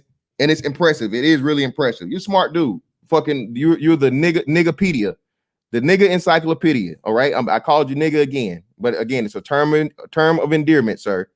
All right. You a fucking Google before Google. You're Noogle. Noogle. All right. That's another nickname for you, nigga. Noogle. All right. Ask BGS a motherfucking question and he can fucking spit the shit out for you. All right. Hit that link. I knew I shouldn't have got into this battle because I knew where it was going. And I knew even while listening to it, because I was getting ready to cut it off. Because trust and believe, this kind of shit disgusts me. I'm gonna be honest about you. That kind of stuff disgusts me. There is no pushback. It is. I don't know how this shit disgusts you when you so obsessed with the white man and your white friends. You know, everything about you, BGS, is wrapped up in whiteness. Not to shame you, but just to give you perspective. Someone out here that's claiming that other black men have this white man inside of them that's, you know, running on a fucking treadmill in their head, that I wake up in the morning and I have to unzip my white man suit. You know, I take this motherfucking hair on my head and you know, I comb it off to the side to make myself look like fucking you know, Dan Rather and shit. You the one wrapped up in whiteness more than anybody else, bruh. Hell you talking about? For real. How the hell you gonna be disgusted, motherfucker, when, like I said, you the white man expert? You tried, bro. Not only did you go to school with white folks, you tried to combine forces with white men for white men issues. And they told you to the point where, hold on, nigga, you overstepping your boundaries. You talking too much of this black shit, and we don't want to hear that, nigga. Go over there with that. And you still out here talking so fucking great about the white man. So again, who has the fucking white whatever, man? Who has the white obsession?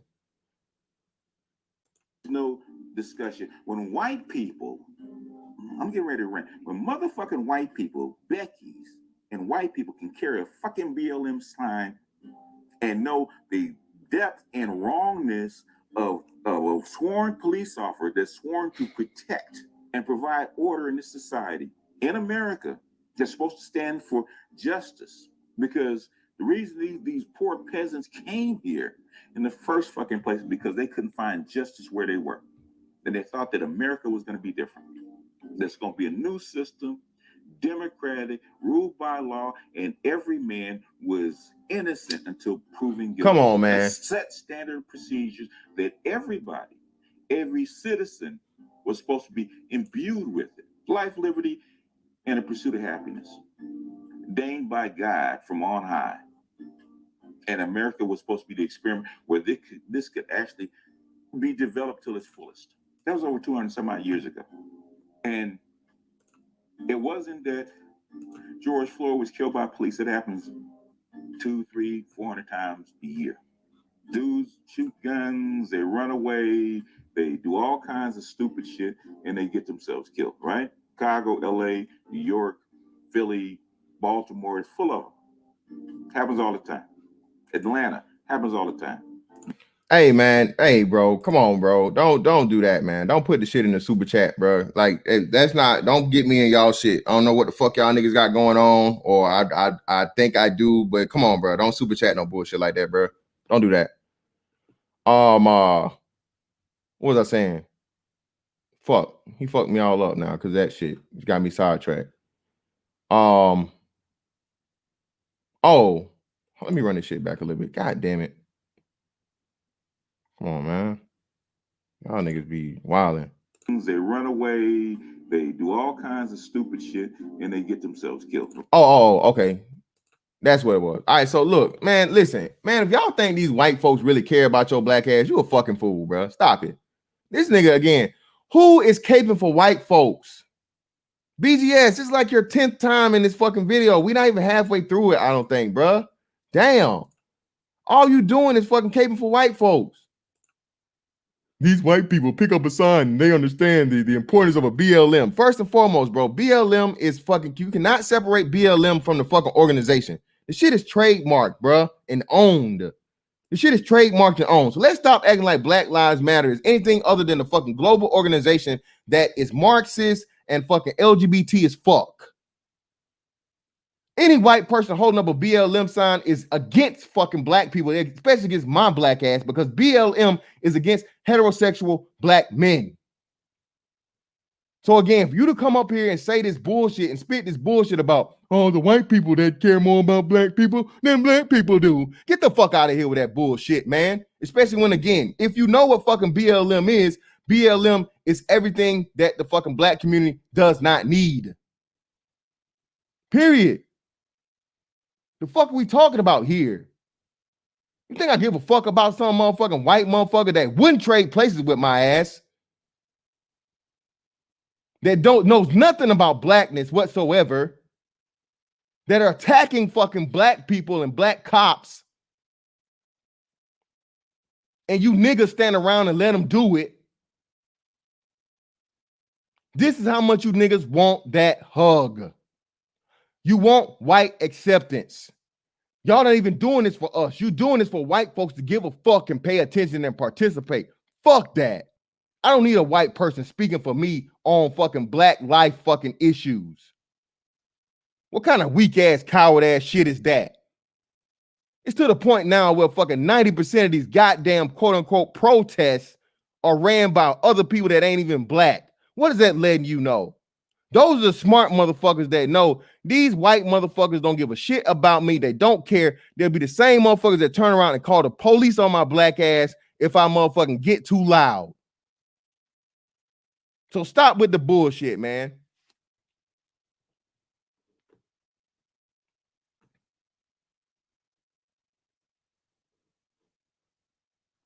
Shout out to Attack Man Killer, bro. Right? Chicago, LA, New York, Philly, Baltimore is full of them. Happens all the time. Atlanta happens all the time. White and black happens all the time.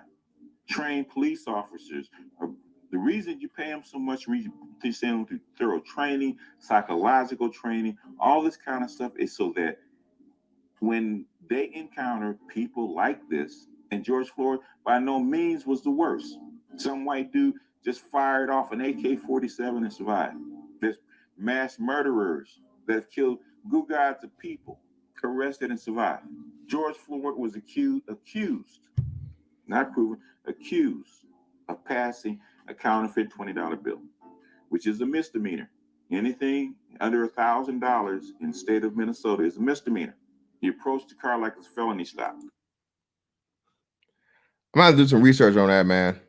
Anytime you get to dealing with fake money, I don't think there's just a misdemeanor, bro. Fake tender could possibly be a federal charge depending on how they want to do it. One thing the government not gonna play about is you making fake money. All right, so I think that's some that's like an in-between thing. That's a gray area on counterfeit money as to where even though it may be less than whatever, it's the offense that could up it to being a federal charge because it's fucking counterfeit money. And again, I posted the damn link that the shit has been confirmed as a fucking counterfeit bill, man. That's why he was trying to hide the shit. Jesus Christ. You pull him out of the car and handcuff him. And you're going to take him down the station before you're actually investigating. At no time did I hear them talk about the counterfeit $20 bill. Now maybe it was, yeah, this nigga deaf. Yeah, you turn up your hearing aid, old nigga. I put links in the chat. They're still there if you run the playback. I put the fucking article and the link in the chat, the proof that the man had the fucking thing. The youngest dude, the white dude that everybody kept talking about, the first one to get off was the one that came and pulled the gun on him because he wouldn't fucking show him his hands. The reason why he wouldn't show him his hands is because he was trying to hide the rest of the fake money he had. it went on. Maybe that was the discussion. But at no time did they discuss the actual crime, the actual misdemeanor. Even the shop store owner, which I will probably play sound of, said that what happened to George Floyd was way overblown. Way overblown. And what I was hearing in Bernard Riley. Oh my God, man. And who does listen? See, this is shit I be talking about. And this is why I be like, man, this is why I have to guide y'all down a fucking path with these people, right? Thank you, Deborah Leonelli. Fake money is not just a fucking misdemeanor, man. I know that shit. Fake money is not just a fucking misdemeanor. I can tell you that. Because if that was the case, everybody be doing it. If I could print off, just think about it. If I could just print off thousands upon thousands of fucking dollars of fake money and it just be a fucking misdemeanor, you know how bad, how rampant fucking counterfeiting would be? Come on, man, stop it. Jesus Christ. And damn, I got sidetracked. What the fuck was this nigga saying? Hold up. These podcasts is the reason that I left. At no time did I hear them talk about the counterfeit $20 bill. And maybe it went on, maybe that was the discussion, but at no time did they discuss the actual crime. Oh, okay. No, I gotta play the it. actual misdemeanor. Even the shop store owner, which I will probably play. Listen, man, listen. Everybody after the fact, when they done call the cops on somebody and a nigga gets killed, okay, whether it's a shop store owner, whether it's a fucking whining ass white bitch, or it's the fucking baby mama, right, that's done called for some fake domestic violence bullshit, and the man fuck around and get fucked off and get killed. Well, they didn't have to take it that far. They were wrong. Oh my God. Well, bitch, you caused it. Again, you caused it. What do you think? Well, yeah. Hey, you think who gonna say what fucking store owner when you've had riots? Niggas literally turned the motherfucking city upside down that same fucking, within the 48 hours. Which that in itself was fucking orchestrated and planned, but we gonna get into that. You think the store owner gonna say, hell yeah, whatever happened to the nigga happened. He shouldn't have paid me with the fake money. You think what fucking lunatic would say that, man? Of course, what else is he supposed to say? Of course he's gonna say fucking, yeah, the police, they overreacted. It wasn't really that serious. Well, you dumb piece of shit. If it wasn't that serious, why the fuck did you call the police? It's just $20. Stupid motherfucker. If it wasn't that serious, take the fucking L. Don't worry about this man paying you in a fucking fake 20 and don't call the cops.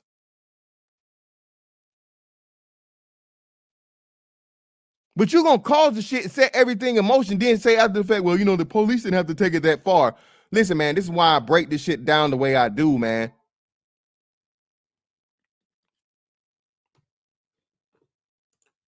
Thank you. What the fuck? They have to. They're not going to be like, I don't care about that nigga. I don't care about what happened to him. He shouldn't have paid me in fake money. And that's what they actually feel and think about.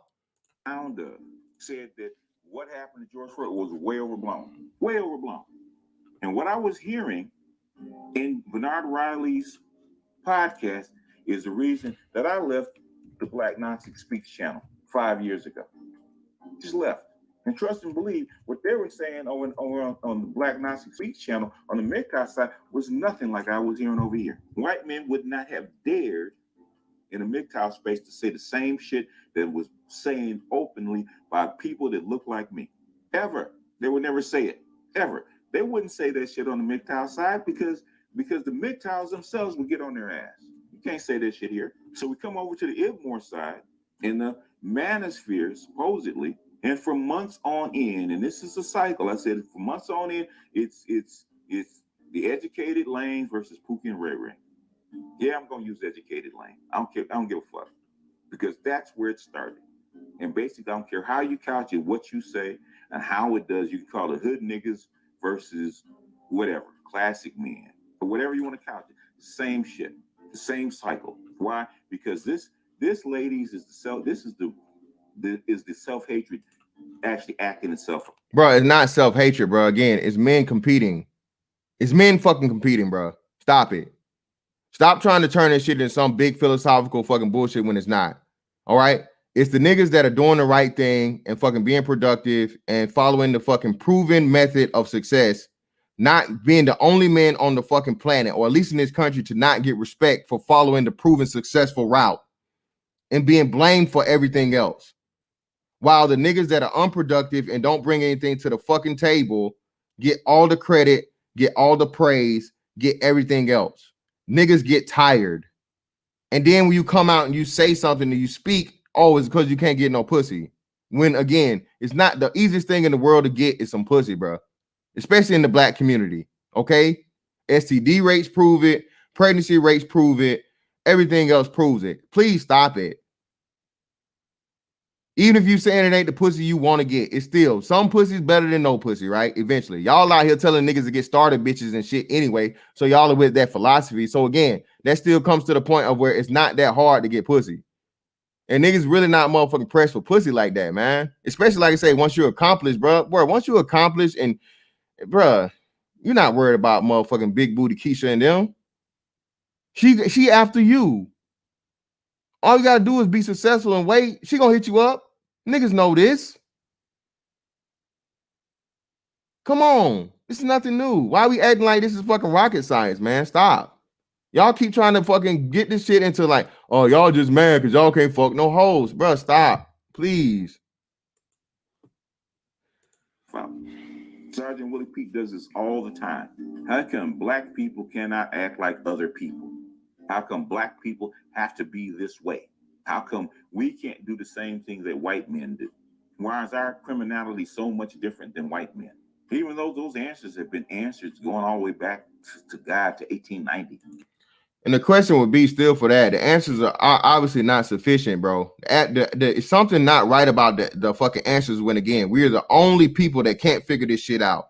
You know about the propaganda. You know about the social engineering. You know about all this shit, bro. There are counters and things to fix that. There are ways to deprogram yourself. There are things to reverse engineer, right? You can educate and tell the people. Niggas love hidden colors. Y'all done seen all the bullshit. Y'all done heard about the Tuskegee experiment. They done showed you what fucking Margaret Sanger had to say about fucking abortion, but bitches still are black bitches are still the highest in getting abortions. So it's not that. It's niggas have a literal fucking obsession with just this functionality, man. That's the only thing I can think of that it is. And the ones of us that finally break the fucking cycle and dare operate outside of it, you're a fucking pariah. Okay? You're the problem because you dare try to spread the trueness, the actual answer to the rest of these niggas, and it's all because you think you better. You think you somebody. Oh, you want to be white. Again, the ultimate fucking obsession with white folks, man, is associating right with white. Do you not understand that? By associating with doing stuff, a successful model that just not just white people do. Again, that's why I always say Arabs, Africans, Asians, and everybody else before I say white people. So the Asians trying to be white too? No, they're not. They're being Asian. They're just following a fucking proven successful method. God damn.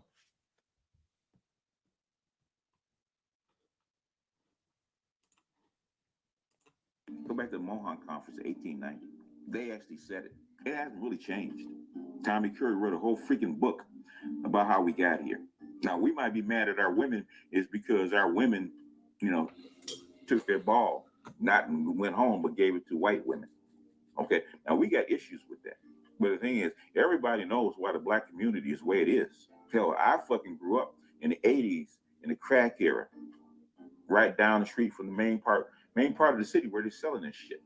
I drive. Hold on now, nigga. Hold on now, nigga. Hold on. You ain't finna slip that one in there. Nigga, I grew up in the 80s.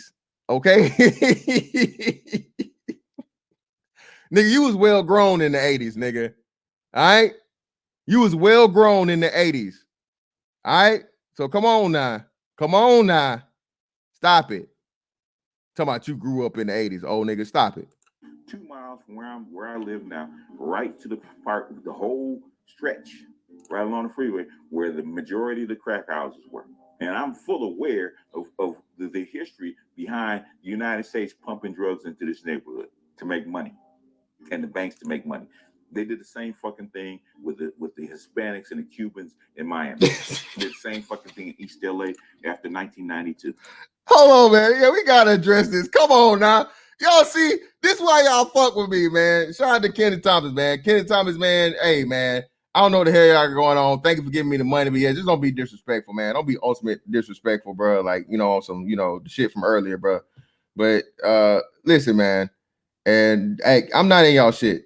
Again, I don't know what the fuck y'all niggas got going on, but damn, bro. God damn. Listen, man. Yeah, bro. Come on, bro. Come on, man.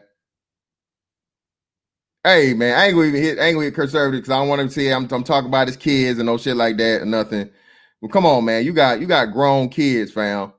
You got well-grown kids, fam. All right. Talking about you grew up in the 80s. You ain't, nigga. We heard you, nigga. Stop it. You think that's gonna slide pop by me?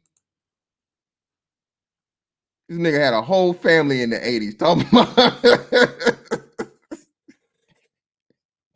this nigga, this nigga got a license, a job, and a picket fence in a house. Talk about I grew up in the 80s. Man, you gonna get your old ass up out of here. Same thing, same violence, same everything, right? We know why. We know what made the black community. That's obvious what made it. Pick up a book, pick up a newspaper, because it's still going on. It ain't changed. But that has nothing to do with it. That's just cover. That's just an excuse. What's really going on is basically because I suffer from it. I know. I am dual-minded. I have a dual conscience. I was trained by white supremacists, in the heart of white supremacists, by what we call white supremacists, okay? In a little white school, and had to catch the bus to come back to my neighborhood. I saw the stark difference about why one neighborhood is one way and one neighborhood is another. You looked at the fucked up schools in Baltimore. You looked at the fucked up schools in St. Louis and the fucked up neighborhoods and the money they drain out of those poor neighborhoods, and you wonder why they are the way they are in America. And then you push in drugs and guns. And again, man, this is the fucking nigga sympathy card, man. Listen, there are far more white people that are impoverished and in poverty and in lower poverty than black people. Okay. I did this. This is why I get away from the fucking Chicago and all that other bullshit. I gave you the perfect juxtaposition between two cities within the same state of Georgia. Macon, Georgia compared to Athens, Georgia. They're literally the inverse. Macon has a majority population that's black. Okay. Athens has a majority population that's white. Macon has a high fucking poverty rate, but Athens has an even higher poverty rate. Okay.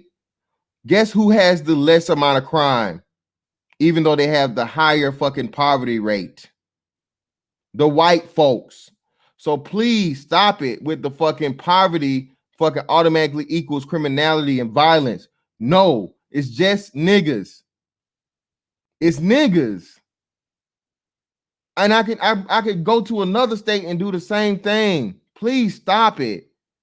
This is a lack of fucking accountability. This is a lack of responsibility, and making the excuses why the shit will never get better. This is what gives niggas excuses to go by the not snitching philosophy. White folks do it too, so why don't we make a big deal and, send a nigga to jail for being just a fucking serial killer? Y'all don't even understand that, man. Y'all don't even understand that it's, man, we put shit off. This is the real racist shit right here, right? So you know how we talk about white people being serial killers and shit, Ted Bundy's and Jeffrey Dahmer and all this shit, right? Bruh, what about these niggas like fucking Alpo? Alpo was a fucking serial killer, man. You know how many fucking niggas this dude had killed he responsible for, either directly or indirectly? Like him putting the fucking work in. But have we ever fucking called fucking Alpo a serial killer? Will we ever call fucking Rayful Edmonds a fucking serial killer? Will we ever call Nikki Barnes a serial killer? Did we ever call fucking Frank Lucas a serial killer? Of course not. Because we praise the fucking drug kingpin niggas. These niggas not just, and that's just murders, not to mention the detriment of fucking dealing heroin and crack cocaine and the residuals of that. Jeffrey Dahmer ain't never killed more people than any goddamn drug kingpin. Are you kidding me? But what do we have the luxury of not being called or being labeled as? Fucking serial killers, man. If you really want to get on this deep philosophical and fucking Gnostic shit, nigga, let's get into it. But you won't, because you are fucking white man sympathizer. That's you. You are the white guilt, white blame motherfucker that don't ever want to hold niggas to a fucking standard to get better.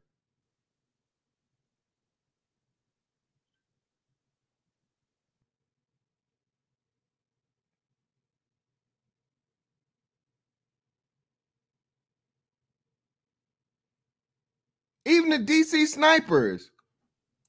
DC snipers never killed more people than any one drug kingpin, man.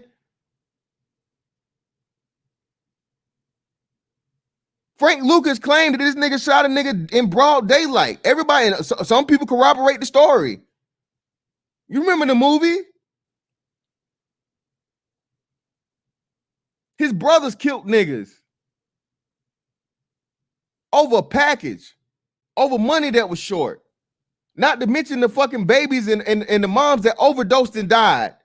Or the children that got killed because their mama overdosed and died and they got left in the house by themselves and nobody ever found them. Or they became junkies themselves and they died. Are you fucking kidding me, man? Let's really get into it. But of course you don't want to, because again, you want to blame white folks for nigga decisions. Stop it.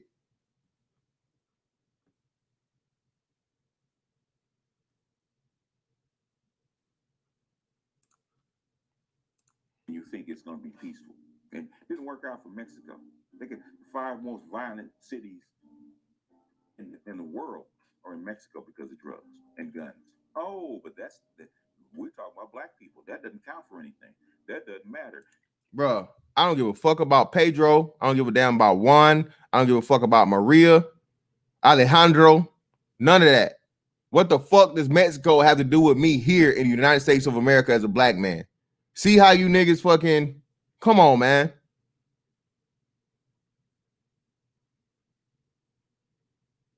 Deflection at its fucking best. El deflexiono.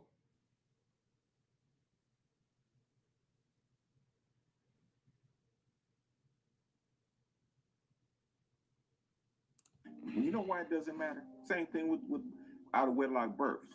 Highest percentage of out of wedlock births on the planet is Colombia, a whole society. You know why it doesn't matter when it always comes back? Well, we talk about the black neighborhood and black people, because that little white man inside your head is telling because you have black skin and the way you talk is inferior.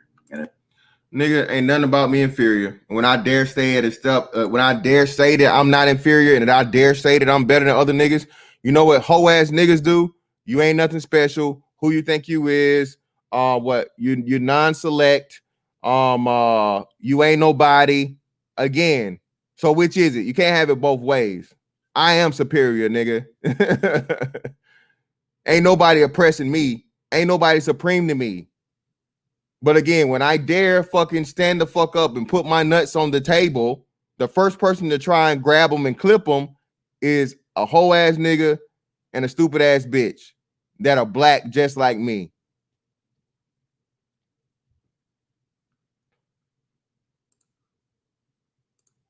And every little thing that is caused by black people, every little idiosyncrasy is caused by black people. That's the only thing you should be concerned with, brother. Again, if my house is on fire, okay, and I have a water hose on the outside of my house, and I go fucking put water on my neighbor's house to keep my neighbor's house from catching on fire versus fucking putting the water on my house to put the fire out, there's something wrong with me. I'm gonna say this again.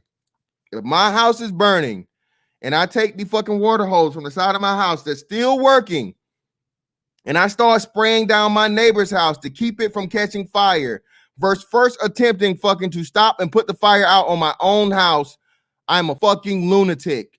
I don't give a fuck about white folks. I don't give a fuck about Colombians. I don't give a fuck about Mexicans. I don't give a fuck about Asians. I don't give a fuck about nobody else but black people. We keep deflecting and fucking putting the responsibility and what about this and what about that and what about this? It's funny to me, and I keep saying this, and people don't seem to be getting it yet. It's funny to me how we can use the bad things that everybody else does and say, look, they do it too, but we can't take the successful things and copy that. Oh, because when you do that, you want to be white. Do you see the lack of logic in those statements? You can't take all the negative shit that people do and say, okay, it's cool for us to do it because they're doing it too. But then when I say, okay, well, cool, I agree with you to a degree, which we still should be using that excuse, but how about we do the same philosophy, right? What about the good shit they doing? The way they making money, the way they doing business, the way they structuring their families. How about we copy that? No, you just want to be white. You want to be white. You know what, nigga? You got it. Fuck out of here. You got it, bro. Every little bit of dysfunction that black people display in this environment, you hate. Same reason that the black woman doesn't like you and talks about you like a dog. Because in her double consciousness, she thinks that you're preventing her from being white. She thinks that you are preventing her from being white. If she wasn't tied to you, if she could divest from you, she could be what she wanted to be, which is accepted like a white woman. And guess what? You guys are similar. Okay, because you think exactly the same thing. If you could divest yourself from these group of black men and this black behavior, you would be accepted by white. Listen, bro, I don't want no fucking hug from white boys or white women. None of them. Neither one. Don't need it. The fuck are you talking about? I do not seek white validation. I do not seek fucking white camaraderie. I don't need the presence or the fucking acceptance of white people to fucking feel happy in my life. At the same time, I don't have an issue or problem with them. Work hand in hand on the daily. But still, outside of work, don't fuck with them. People can fucking, attest to that. You know how many times I've been, hey, man, we're doing this and this and this. Nah, man, I'm good. Thanks for the offer, though, bro. Thanks for the offer, bro. I'm good, though. Got something going on. The shit you did say about black women is true, though. Black women really do want to be white women because they again, that's their arch nemesis. They feel like if they were white, all of their problems would go away and, they'd be able to get a white man and all this other shit. But, bro, I promise you, ain't no niggas out here trying to be no white man, bro. White dudes trying to be us. Again, like I said, you know how many white boys I done seen with a fucking edge up nigga? A gold grill? A Charger on 24s? Black men are not out here trying to be white, bro. Even when they make it up to and they bust through the glass ceiling you talk about, black men still have their own sense of style, imposing fucking demeanors and shit. I'm not trying to be white. The fuck is wrong with you? That's one of my biggest advantages is being a fucking BABG, motherfucker. Motherfuckers can't miss me. I'm the hard motherfucker to miss. You think I'm gonna turn that around for a white dude? Come on, get the fuck out of here, man. White folks as white. Even though all your scholars and the richest black man in America, Robert S. Smith, disagrees. Why? Because he's been through it. He's been in the halls of power. He's been in the seats of power. He knows how they still look at him. Or I think Robert S. Smith, for years, never put his face on his company. Huh? He knew about his double consciousness, and he knew how the little white man inside of him would see his black face on that display. And so do you, which is why when I got on that panel with Bernard Riley, right halfway through it, and the dysfunction that was displayed and the hatred of other black men was displayed, I knew I couldn't do it. That's why I said I can't do this. And it wasn't just that panel. I had to reach out to my good brother who has the biggest heart for black men and boys that I've ever met. The greatest soul and greatest champion, I'm going to tell you, of black men and boys that I've ever met is Dr. Tiosan Johnson. Okay? I had to reach out to him. I had to talk to him because at that moment, I was on the verge of giving up. Because I know what the black community's facing. Damn, man. Damn, bro. I almost made you quit, man. I almost made you quit, brother. I need y'all definitely go back and read that and look at that tape as to what happened and what truly transpired versus his narrative. It's still up. Go look at it. Again, I'm just being my normal, rambunctious, witty self. Okay? Countering his points and putting him in a logical trap he could not get out of. As I'm doing right now to his words and breaking it down to the fucking kernel. Listen, bro. Don't hate you, bro. Don't have no problems and no beef with you. But letting you spew this fucking bullshit, bro, again, of trying to fool everybody else like it's something wrong with them. When, again, you've been the biggest praiser of white people. And again, we how many minutes we into this shit? We 22 minutes into this shit, bro. And it's 14 more minutes left. Come on, bro. Stop. The most praise I done ever heard of white folks, bro. You ain't said one negative thing about white folks. All you did is say niggas want to be white. I ain't heard you say one thing negative about white people really yet. Not to really get into it. You more mad at me for, again, disproving your fucking points and the shit you coming up there doing to, again, absolve a fucking man of fucking criminal activity that causes death. George Floyd did not just get walked up on a stop and frisk situation or a random encounter with the police. That's not what it was. George Floyd decided to use fucking counterfeit bills. The store owner that he used them in called the police. He stayed around. He didn't shake the spot. Police walked up on him, investigated the fucking situation, and unfortunately, he was killed. George Floyd contributed to his own death. Point blank, period. It cannot be denied. This wasn't a random traffic stop, something arbitrary. There was a clear cause and effect.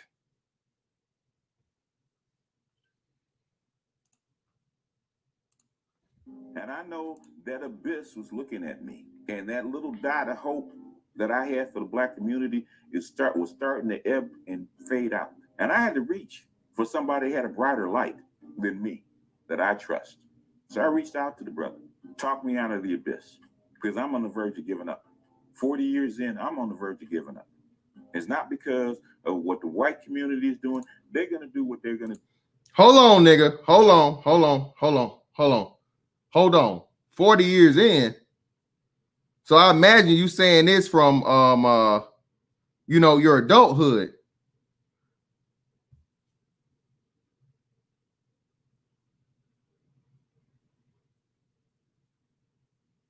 Right? Adulthood, nigga. That means you was grown in 80. That means you was grown in 80. Grown, well grown. Continue. Do for their own reasons. They played their side of the board. I get that. In chess, they're supposed to play the white side. We're supposed to play the black side. I get that. One thing that white people, the white chess players or the white pieces don't do is attack each other. The white pieces never want to become black. What I'm seeing on this side, and I've seen it before, but I never thought it would get to this degree, to the point where I would want to give up. In this generation, maybe it's a generational thing. Maybe it's the subtle brainwashing that these kids have gone through. That I would actually sit on a black manosphere show and hear the talking points of the oppressor coming out of black mouths and be more adamant about it. And not for money. I understand Larry Elder. I understand Thomas Sowell. I even understand Anthony Brian Logan and the stuff that he taught. I understand they're doing it to get paid. I understand that Candace Owens. Candace Owens don't believe that shit. She don't believe that shit. But that's how she makes money. What I heard on that panel are true believers, because they think that if we nix this so-called sector of Pookie and Ray Rays, which is far bigger than you actually think it is, and much more embedded into your economy and your workforce than you actually think it is. You think Pookie and Ray Ray stay Pookie and Ray Ray after they get like 22, 23, maybe even 25? You think they stay that way? You think Valdez just displays his, man. You look at the Angry Man, you look at Valdez with the tats and all that kind of stuff. He just wears it. He wears it. Now he wears it proudly because he doesn't give a fuck, right? He displays his. There's a whole lot of dudes that are embedded into trucking and into corporate America and into your postman that delivers your mail, your FedEx driver, your UPS driver, your long haul truckers, your programmers, all embedded in all types and all avenues of black life. Okay, just like your black women, your rats. Again, man. So does tattoos make you a Pookie and Ray Ray? My understanding of Pookie and Ray Ray, man, is some involvement in criminal activity at one point in time. Shout out to Angry Man. If that was your thing, cool. If that what you did at some point in time to do whatever you had to do to get by, cool. But ultimately, you know what you did? Angry Man is where now? Is Angry Man still on the block? Nah, he's not on the block. He on YouTube. What is that called? Progression. And again, it's like I said, a Pookie and Ray Ray, or reformed Pookie, or whatever the fuck y'all want to call them. All right, it's someone that just has a fucking delay to conform. You still conform, bro. In order to make it, you gotta conform here, bro. Okay, what? That's all I've been telling y'all the whole time. Y'all motherfuckers turn around and do the shit that motherfuckers like me been doing since A1 day one. Started out on the right track and stayed there.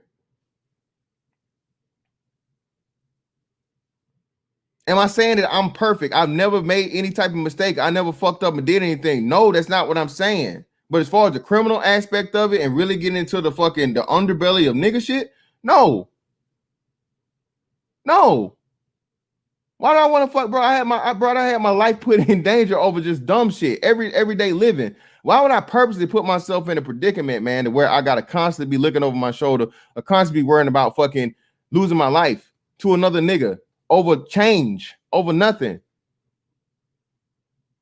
You know the again, and this is what I'm saying. You niggas don't even really think about this shit. Niggas claim to be smart and just oh so deep and all this other shit. Bro, do you know how many motherfuckers see like $1 million in the dope game, bro? Very few and far in between make it to that level, man. So if you're not motherfucking, what's the price tag on your life? I would hope that it's at least $1 million. At least. I would hope that you at least have $1 million price tag on your fucking head, man, for you to be risking your life. So if you are a low-level street nigga out here running the corners, you know what I'm saying, selling a sack here, selling a pack there, whatever the fuck, bro, and you ain't cleared a fucking $1 million, bro, you just risk your life for nothing. You may not like it, but hey, to me, shit, it is what it is. But ultimately, like I say, when you did all that shit and you leave and get the fuck away from it, because everybody knows what, bro, can't nobody be no damn 60-year-old gangster nigga. Ain't no 60-year-old gangbangers nigga. And if you try it, these young niggas don't give a fuck about you and they'll lay your ass out, put your motherfucking cap in your lap for even trying to speak to them, bro. The game has changed, BGS. That's what you don't understand, bro. You trying to hold on to some old shit that's just, bro, that's over with. The past will never return, brother. It just won't. I'm sorry. I'm sorry to tell you this. And the way that y'all did shit failed. The way that y'all handled shit, BGS, failed. You know, when you was growing up in the 80s, you should have been motherfucking growing up teaching the young niggas under you better ways instead of giving them excuses about white supremacy and maybe we'd be better off. Because you decided to go that route, these niggas never have any accountability or hold themselves fucking responsible, man. They're hyper emotional and they'll kill a nigga over nothing. Not just kill a nigga, they'll kill a 1-year-old in the process of trying to kill a nigga because they can't even really shoot. They'll kill a 3-year-old. They'll get into a beef with a fucking man and then fucking go after their children purposely. This is where we at, BGS, and it's only getting worse. It's never gonna go back to a code of where, like, hey, you know, no women and children. This shit's never gonna happen. That's why I don't even talk about it anymore. Y'all don't even understand that. That's true Gnosticism, right? That's true black pill, right? Understanding that, hey, man, this shit just never gonna fucking change. It's never gonna go back to the way it was. But what we can do is, again, hold off the fucking inevitable for as long as we possibly can. Everybody talk about the Matrix, right? Everybody use the fucking Matrix, and fucking Matrix Revolution is the last one. What did they do? They knew they couldn't fucking kill all the goddamn the machines, but them niggas fought to the last goddamn, you know, to the last fucking bullet until they could. You just gonna lay it down? That's not what men do. You have to earn this shit with me, bro. If you kill me in this bitch, I'm taking an arm and a leg with me. For inspiration for the motherfucker that saw me do it. Not just lay down and allow myself to get motherfucking double tapped in the back of the head. Nah, nigga. What are we doing here?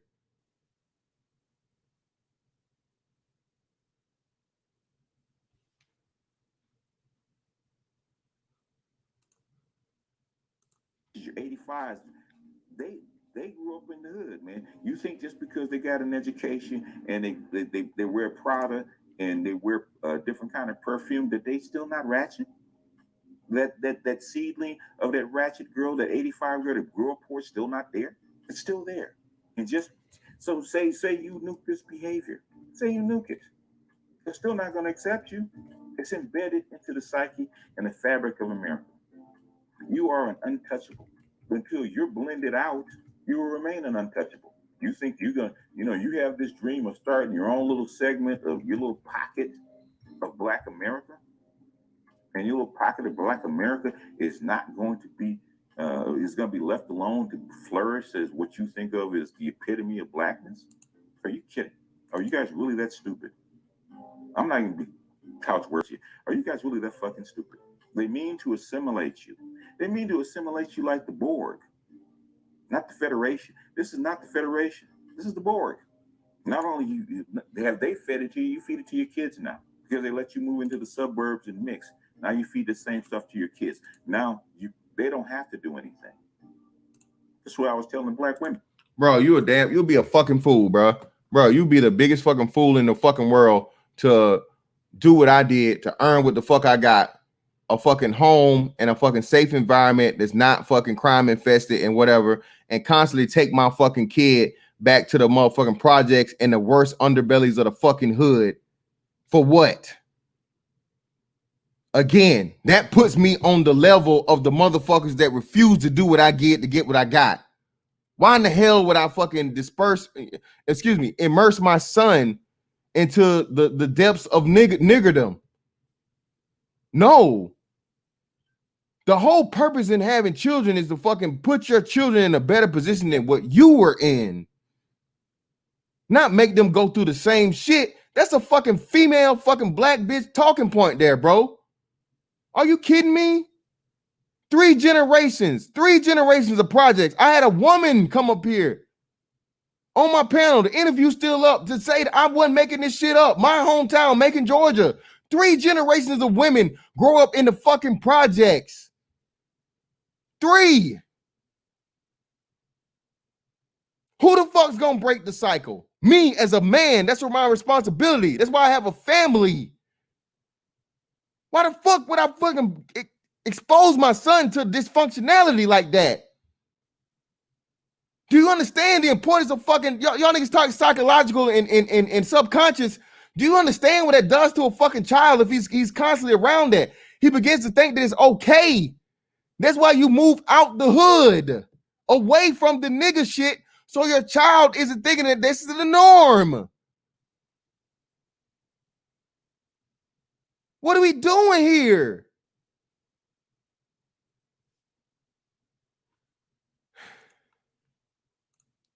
You're trying to save the fucking black community because you think that black men are dating out, and that there's something that you can do about it, and something that you could have done about it. Probably happened with the boomer generation, and we didn't see it in time because that subtle brainwashing that was allowed to be put in. See him. He took like 1/1 millionth of he slipped that one in there. Did y'all hear that? It might have been the boomer generation. No, nigga, it was definitely the boomer generation, nigga. You know why you was growing up in the 80s? It was definitely y'all niggas. Y'all held the most responsibility because you actually had a fucking tie-in with actual fucking racism, man. And instead of you niggas getting therapy or doing whatever the fuck you needed to do to get over the fucking white man's fucking control over you and tell the truth, all you did was give fucking excuses, man, and enable black pathology by not holding niggas and bitches accountable. You told them it was all the white folks' fault. So they never had to make any adjustments. This is why I never refer to white people. That shit is a cancer, is a poison.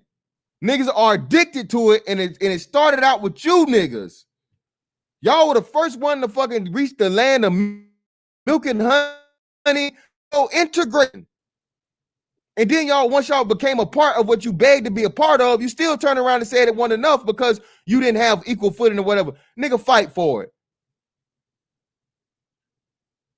The same thing that everybody that's came here after you and done and succeeded at it. Again, Asians, Africans, Arabs, Indians, everybody else, even fucking Mexicans. Bro, again, even the fucking illegal immigrants, bro. Illegal immigrants are sending billions of dollars back to fucking Mexico. Are you kidding me? What is our excuse?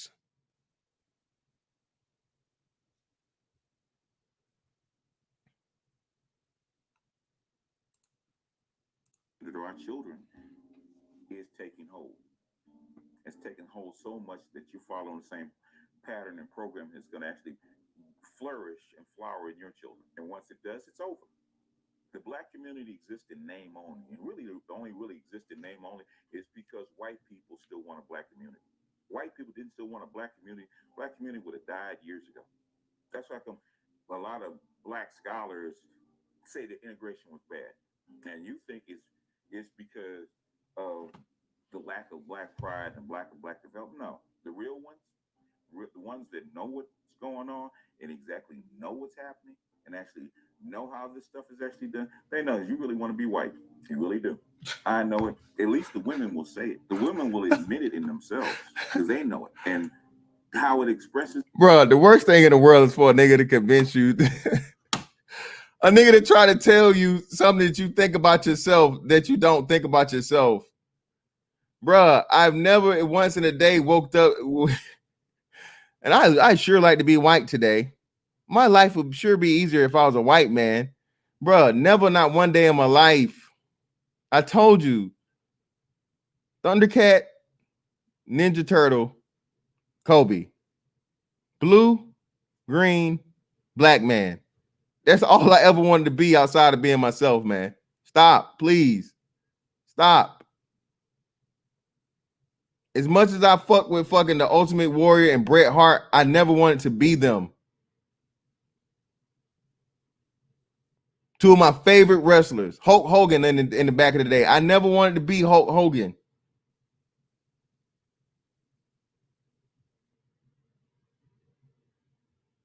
Shit, and here lately, I gotta be a little bit more honest. Shit, nigga, I'm on some John Jones shit. John Jones is an intriguing ass nigga. You know, nigga that motherfuckers look, he's not too imposing. He not no bodybuilder, built ass nigga. You know, we about the same dimensions. But you run up on that nigga, bro, you wish you never would. And he's expanding, not just from the hand-to-hand combat. The niggas learning how to do archery and shoot and all this other thing. You know, a well-rounded individual. One-man army, one-man wrecking crew shit. So, man, shout out to John Jones, man. I got to give John Jones his credit too, man.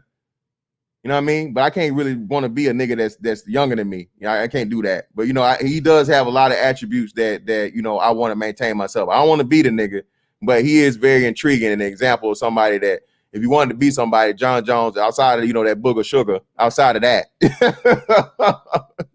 outside of that old booger sugar,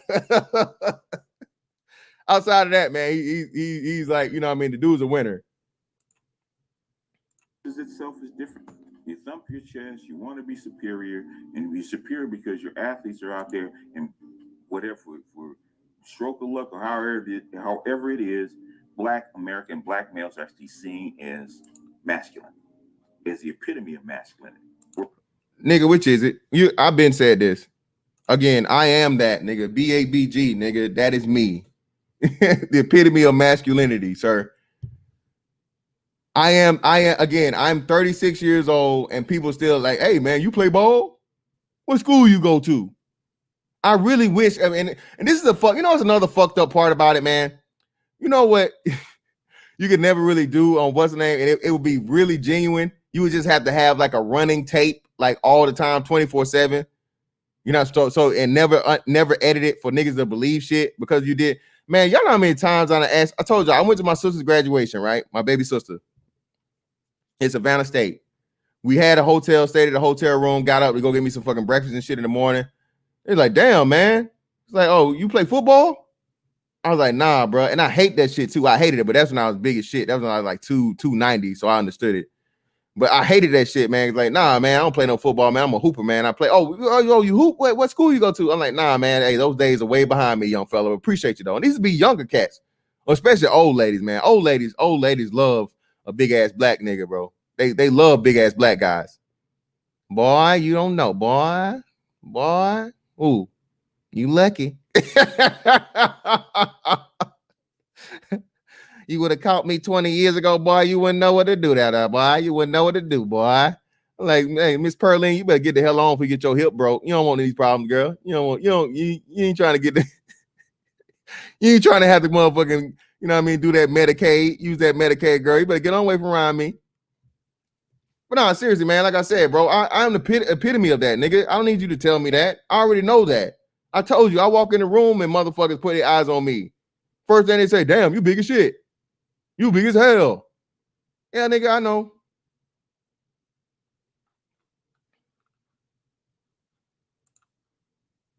Were it not for that, we'd have been absorbed years ago. Which is why, even though I get pushback for SYSBM, and I agree with it, I think black men should have a choice. I think black men should have a right to be happy in the system, whatever mate they pick, and not be shamed for it.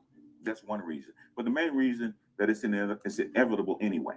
As a realist, as a person with a utilitarian mindset, as a person that has looked at this from an angle of geography and culture worldwide, you can see admixture coming. You can see the plan. You can actually walk the plan all the way up from 1945 and realize they're exactly where they wanted to be some 70 years ago, almost 80 years ago. We're right in the middle, right smack dab in the middle of where we should be. 75 years later, 140, 150 years for cultural change. Generation 4, which is disease, they've already digested this stuff. They've already digested that there is no walls. There is really no race loyalty, as we want to call it, which race is a fallacy. And basically, they're more willing to do what?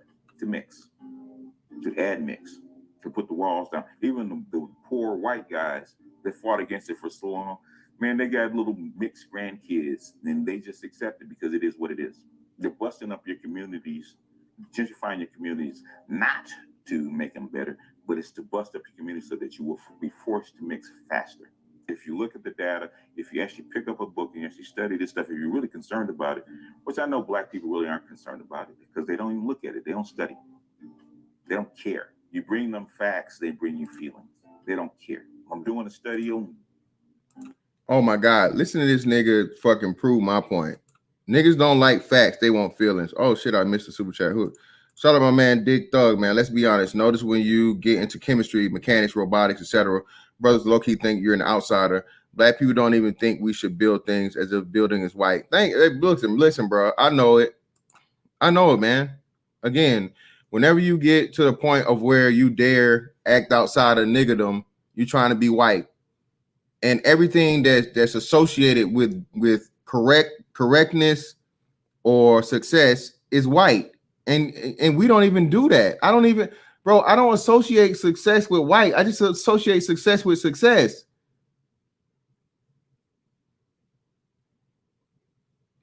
That's all I'm saying. The people that have the true obsession with over the fucking bullshit are the ones that fucking turn it into some white shit. Basically, why what conditions are making single motherhood so popular amongst women, and why is it spreading like this? And it's not just the black community. There's something else going on. Again, I don't give a fuck about anything outside of the black community. I don't care. I don't care about Becky having little Brads. I don't care about Ching having little Changs. I don't care about fucking Ahmed having a little bit of fucking Abduls. I don't give a fuck about nobody but motherfucking black people. This is our problem we need to fix. Okay? If I'm looked and focused on somebody else and a group of other people that are doing other shit that has nothing to do with me, I can never fix my shit. Point blank, period. Sweep around your own front door, motherfucker. Damn, they made a song about it. Shit. But the thing is, black people don't want to accept it because what? Guess what? You hate being black. You think if you eliminate this, then I will be all hunky-dory in the black, that you'll have a hunky-dory black community that will look exactly like the white community. Robert F. Smith, the richest man in black America, right? Richest man in black America. Just listen to him talk about structural racism. But you know who doesn't believe in structural racism? Black people. You think that you can one-man army and you can think you can alpha this away. You don't even understand the problem, but you think this job by being Actually, no, I don't think I can alpha it away, and I don't think I can do it one-man army. That's why I speak on this platform, to get other like-minded black men to join the fucking army, because it's going to take a huge group of us that are really fucking dedicated, okay, and willing to take a lot of bullshit by carrying niggas that don't appreciate it, okay, niggas that don't understand it and never will have a fucking understanding of what the fuck is going on. This cannot be done by one person.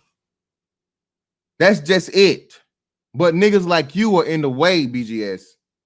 Niggas like you are in the way because you're trying to tell me and make everybody feel like I think I can do it on my own. No, I know I can't do it on my own. This is why I'm talking to other black men. This is why I'm trying to get other black men to take the focus off the white man, and look at himself first. Okay? What are you not doing correctly? What could you do better? Okay? How can you work with another black man to fucking help lift another black man up? And eventually we have enough black men, a group of us, to come up against whatever in the fuck, conquer shit, tear shit the fuck up, and have power. Old fella. That's what I know. That's what I think.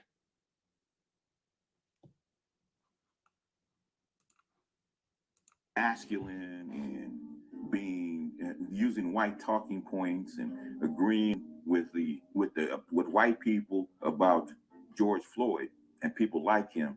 Well, Matt. Well, damn, nigga, what am I? Am I agreeing with white people, or am I making my own assessment, which I clearly did today on Bernard Riley's channel. Shout out to Bernard Riley. I went through the videotape and I looked at it. You know what I didn't do before that? Hey, Tommy, could you come over here, man, and give me your take on this and what the police are doing with this big ass black guy like myself? I'd just like to get your approval and your assessment before I make my own assessment. Could you, buddy? Thanks, pal. Great. Bring a couple of brewskis, bro. Man, if you don't get the fuck out of here with that bullshit. The fact of the matter, man, you're insulting the fucking integrity and the intelligence of an adult black man that's been a fucking adult black man my entire fucking life, that there's no way, shape, form, or fashion that I can look at something and give my own honest assessment to a situation. Again, you're proving my point about, nigga, you are the one obsessed with white people. You are the one that can't fathom a black man having his own mind and being able to give a fucking give his own opinion unabashedly. You're shaming, bro. That's what you're doing. You're telling me that there's no possible way that I think the way I think without the influence of a white person. I don't look to white people for shit. Oh, the white man pay your check. Bitch, I pay my own check too. You pay my check too, bitch. To all you dumbass niggas out here, taxpayers pay military pay. So if you black, you helping pay me too. Not just the white man, you dumb fuck. I got to go ahead and get that out there.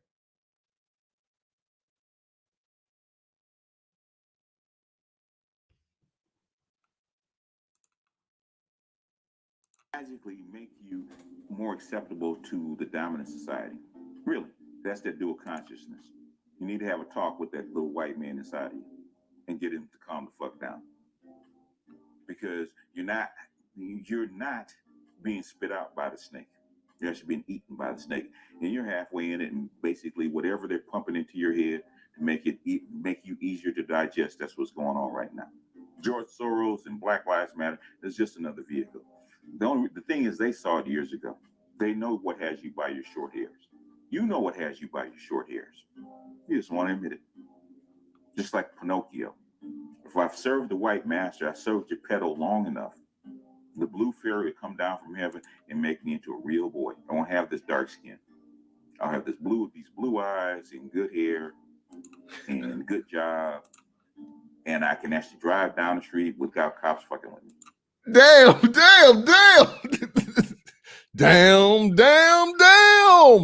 Nigga, if that ain't some projection, nigga, I love this motherfucking chocolate skin. Nigga, I don't call it dark no more. I call it chocolate. That's what the bitches call it too, by the way. That's what the bitches call it. I mean, you know what I mean? It's a little weird, but if the bitches didn't call me that, it'll be kind of strange. But that's what the bitches call it. Secondly, bro, I do have a good job in this dark skin. I love my hair. I have plenty of it. No man weaves, nigga. I love my motherfucking mane, nigga. All right. And now I got to start calling myself the motherfucking silver back or the silver front because I'm starting to get these grays going through that shit. I drive down the street every day without police fucking with me. You know why? My shit is legit. And if I do get fucking pulled over and I get a ticket, you know what I get? A ticket and I get to go the fuck on my merry way. Nothing more, nothing less. 2:00 in the fucking morning. You know how many times, bro, I've been riding up fucking I-95, bro, on them trips to motherfucking all the way from motherfucking Norfolk to Jacksonville. And I got pulled over. I got pulled over 3 times, bro. 3 times at like 2 in the morning. And thing about it was me and my niggas. Shout out to my niggas, man. 3 deep, 3 black men deep in a fucking car, bro. Pulled over 2 in the morning. Nobody pulled out. Nobody drawn down on. License and registration, please. Hand the shit to the cop. Give me the ticket. Go on my merry way. What are you guys talking about, bro?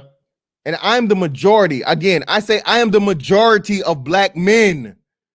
I am the majority, not the minority. Please stop this fucking narrative. Every nigga out here is just fucking a victim of the cops on the fucking daily like this, man. Stop. These people are setting y'all up for failure about this boogeyman of the fucking white man and the police when it's not like that.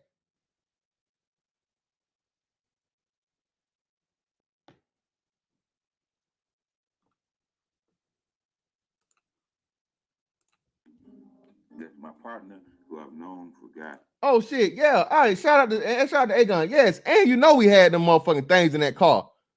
Always. Never leave home without it, nigga. It's everywhere I want to be. We'll just leave it like that. 30 years. He's been saying it consistently for 30 years, man. Because he's dealt with this stuff worldwide, not worldwide, nationwide, worldwide, international. Every black American needs to sit on somebody else's couch for therapy. And watching black YouTube evolve into what I just heard, a sector that you helped build. I didn't build it, but I helped build, help expand, evolve into what I heard. Why don't I'll go all the way over to Andrew Brian Logan's channel when he has a live stream and join in. Just join in. Here we go again with the shaming shit. Here we go, the same thing. Every nigga's like ABL now because you refuse to fucking acknowledge white supremacy and it's a white man's fault. Now you're a conservative. You see what I'm saying? You see how these niggas prove me right? Bruh, I don't know how many times I said I have no political affiliation, bro. I'm not. I'm a walking, living, breathing, big ass black guy. Okay. I am living proof that, again, in the white man system, the whitest of the whites. Okay. The whitest of whites, nigga. I'm in the military. Okay. Check my resume. Motherfuckers will tell you, hey, that dude don't kiss no ass. He don't take no shit.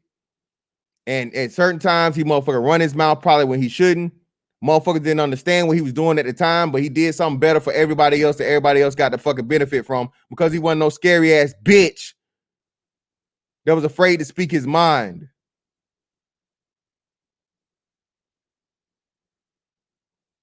Y'all niggas projecting like a motherfucker, man. Just because a nigga disagree with you, now he got to be a fucking conservative? Man, get your lame ass the fuck up out of here, bro. Stop the pretense. That's how you really feel. Stop the pretense. That's where you want to be. And you'll probably be amazed. What they're saying and what you're saying basically is like 99% the same. The only difference is you're more emotional about it. At least they're analytic. At least with a white guy, I can talk to him about it. At least we can actually go through the facts and be heard. Your dysfunction is being screamed. Here we go again. Here you go, giving more credit to the white man than you are the black man. I can get along with the white man. He will listen to me. But I can't get along with you niggas. You niggas are too rambunctious, too energetic, too loud. Bro, I'm a grown-ass man, bro. Fuck up out of here. Well, Mr. BGS, master teacher, if you just listen to me for a second, I'd love to go over these numbers with you. get your approval, sir. Please. Nigga, it's never gonna happen. The same way I met you, nigga, is the same way we gonna motherfucking part ways. Okay? All due respect, old nigga. Get out your feelings, man. Stop this fake fucking victimhood shit, bro. Come on, man. Stop it, brother. Stop it. Me and you done had back knockdown dragouts. Man to man, nigga this, nigga that. So stop acting like you above the nigga shit all of a sudden, man. Stop it, man. Come on, bro. You know how we get down over here. Remember the Coliseum, nigga? Remember when y'all niggas tried to jump me when I first came in this motherfucker? 8 against 1? And I stayed there purposely for like a 7-hour fucking hangout to take it, to show you niggas I'm for it. I'm with the shits. What the fuck I gotta be scared of a fucking conversation over the internet for, bro? Come on, man. We just talking. I ain't got no malice towards you, BGS. You know that shit, man. I got mad respect for you, and I give you respect at all times. That's why I call your ass Bill Russell, nigga. Come on, man. Let's not turn this into like I'm the bad guy, bro, and I'm just ultimately disrespectful to you. You know the shit, bro. You know, I'm just not gonna let you get away with the bullshit, bro. I'm keeping you sharp, nigga. I'm keeping you young, old nigga. I'm keeping you from hanging it up. As much as you say you want to hang it up, what you really want to do is this. I gave you the inspiration, brother, to do a 30-minute motherfucking video of where you sneak diss me. You did fucking mention me one time, but the rest of the time you gave all the credit to fucking Bernard Riley when you know you was really fucking talking to me. You said the lame ass shots fired one time when we, like I said, nigga, that was a 22 Derringer, nigga. One shot, small, bounced off my motherfucking front delt, man. Come on, stop it, brother. Come on, man. Number love, bro. We not gonna agree on a lot of things, but don't try to motherfucking, you know, belittle me down and you know, dismiss everything I say because you're trying to say I'm on some conservative shit. I want to be white. Come on, bro. You better than that, BGS. Come on, you better than that, brother. Come on now. At the top of your lungs on panels on YouTube, which is why right in the middle of it, I said, you know, Bernard, I can't do this. Can't do this. Yeah, you can't do it, nigga, because your heart can't take it no more. Your heart can't take it no more, man. And when you not at home, not on the home court, nigga, when you not on that home court with that motherfucking crowd behind you, shit's always shaky. But had it been over in your crib, oh, nigga, you would have been all for it. Because you would have had that motherfucking dick ride defense force. You know what I mean? He's so disrespectful. He's dumb. He's stupid. How dare he challenge the master teacher? Who is this guy? Coon? Dummy? You're not a real man. Gynocracy goon? Hit me with the whole... Shout out to Zero. Niggas hit you with the whole ad hominem Bible. Just for a simple disagreement, man. Like I said, man, that's why y'all hate to love me, man. I know what it is. I see what it is. I've heard this for many, many years, and I can't do this. Rest in peace, black community. Hold on, man. And if I kill the black community, nigga, hey, I can promise you this. I'm going to bring the bitch back to life. All right? I promise you this, nigga. If y'all get behind me, we going to make it, nigga. Like I tell motherfuckers all the time, if there's an active shooter, you just want to follow me because I promise you I'm making it out this bitch. And like I said, bro, on the strip of my motherfucking kids is in this motherfucker, you follow me, nigga, you going to make it. I promise you that one. I promise you. You got to be willing to put that work in, though. I've shed too many tears over it. There are all right, Tupac. No more tears for the black community. I hope to save as many black boys to make them functional as possible, no matter what they choose. That's why I had to reach out to Dr. Johnson, because to me, it's like, I don't do this for money. Don't do this for money. The experts that I bring in don't do this for money. All right, come on now, Jay. I'm just saying now. Patreon, I don't think that Patreon free, brother. I ain't saying you do it completely and totally for money, but come on, me neither. I don't really do the shit for the money either. I ain't gonna turn it down. That's why I'm fully disclosed with this shit. I'm fully disclosed. I give full disclosure. I'm not doing it for the money, but I definitely appreciate it, brother. So I need you to give the full context here because you got a Patreon now, old fella. Come on now. they still have hope. They still have hope. They're double. They have double conscious, but the thing is, they their black side, their conscious side, because they've been in the halls, they've been in the belly of the beast. They know what it's like, and they know if they don't reach out and help black boys, that this beast will consume them, will consume the whole black community, and they have to do what little they can to help pull it out of them, pull this morsel out of the snake's mouth. And I have to show that glimmer of hope that I was using, even though it's small. I have to show the glimmer of hope in the way I talk and the way I present things. And for just 1 minute, that glimmer of hope just blinked out. I was done. I need to sit on the beach with my headphones and read religious texts, read esoteric texts, leave all this behind. Anyway, as Batman said, to reiterate, you're either die a hero or live long enough to see yourself as a villain. I've seen it with myself. I'm seeing it with the black community. I probably wish they would have died a quick death as a hero and be remembered instead of this self-hatred that is so apparent. When white people, that's what blows my freaking mind. White people can actually see the injustice that happened on that street. Brother, if you think white folks saw anything on that street other than a nigga dying, bro, and again, they were guilted and pretty much fucking forced by outside forces and the media to fake care about the fucking demise of black people. Listen, bro, stop it. Again, these same white folks you see now, just watch them a year from now if the current president gets fucking reelected. I promise you, these same people that were fucking preaching the BLM gospel and all this other shit, just wait till a year from now when the shit is no longer cool and white people are willing and able to bask in their whiteness. See, y'all don't even understand that, bro. The silent majority shit is serious. All right? Silent majority shit is serious. And what's really happening is these white dudes is getting tired of getting the fucking blamed for fucking everything, and they are going to fucking fight till the death. Okay. Same thing with this two-way shit, Second Amendment or whatever. These white dudes are like, hey, they about to motherfucking show. Hey, y'all forget who motherfucking started this gangster shit called the USA. That's what they about to be on for these next 4 years. If and when the president gets reelected, I can just tell you that. Instead of niggas getting prepared for that, y'all out here fucking claiming that other men are, want to be white and all this other bullshit when it's definitely not the case, man.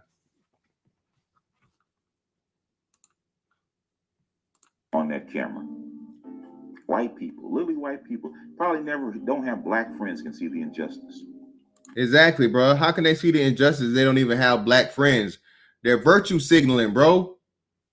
Did you not see the chick shit or where the bitch was caught? And people were fucking doing this on Twitter for like a week, man. Twitter and Instagram, where these fucking influencers, these white bitches, these Beckys were putting on their best fucking dress, going out in front of the fucking protest just to fucking take pictures of them being participants.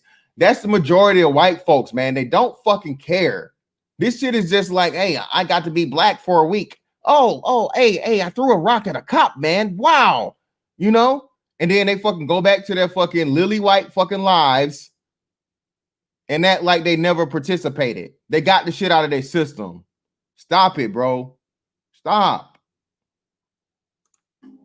And know that injustice, as Martin Luther King, injustice anywhere is injustice everywhere.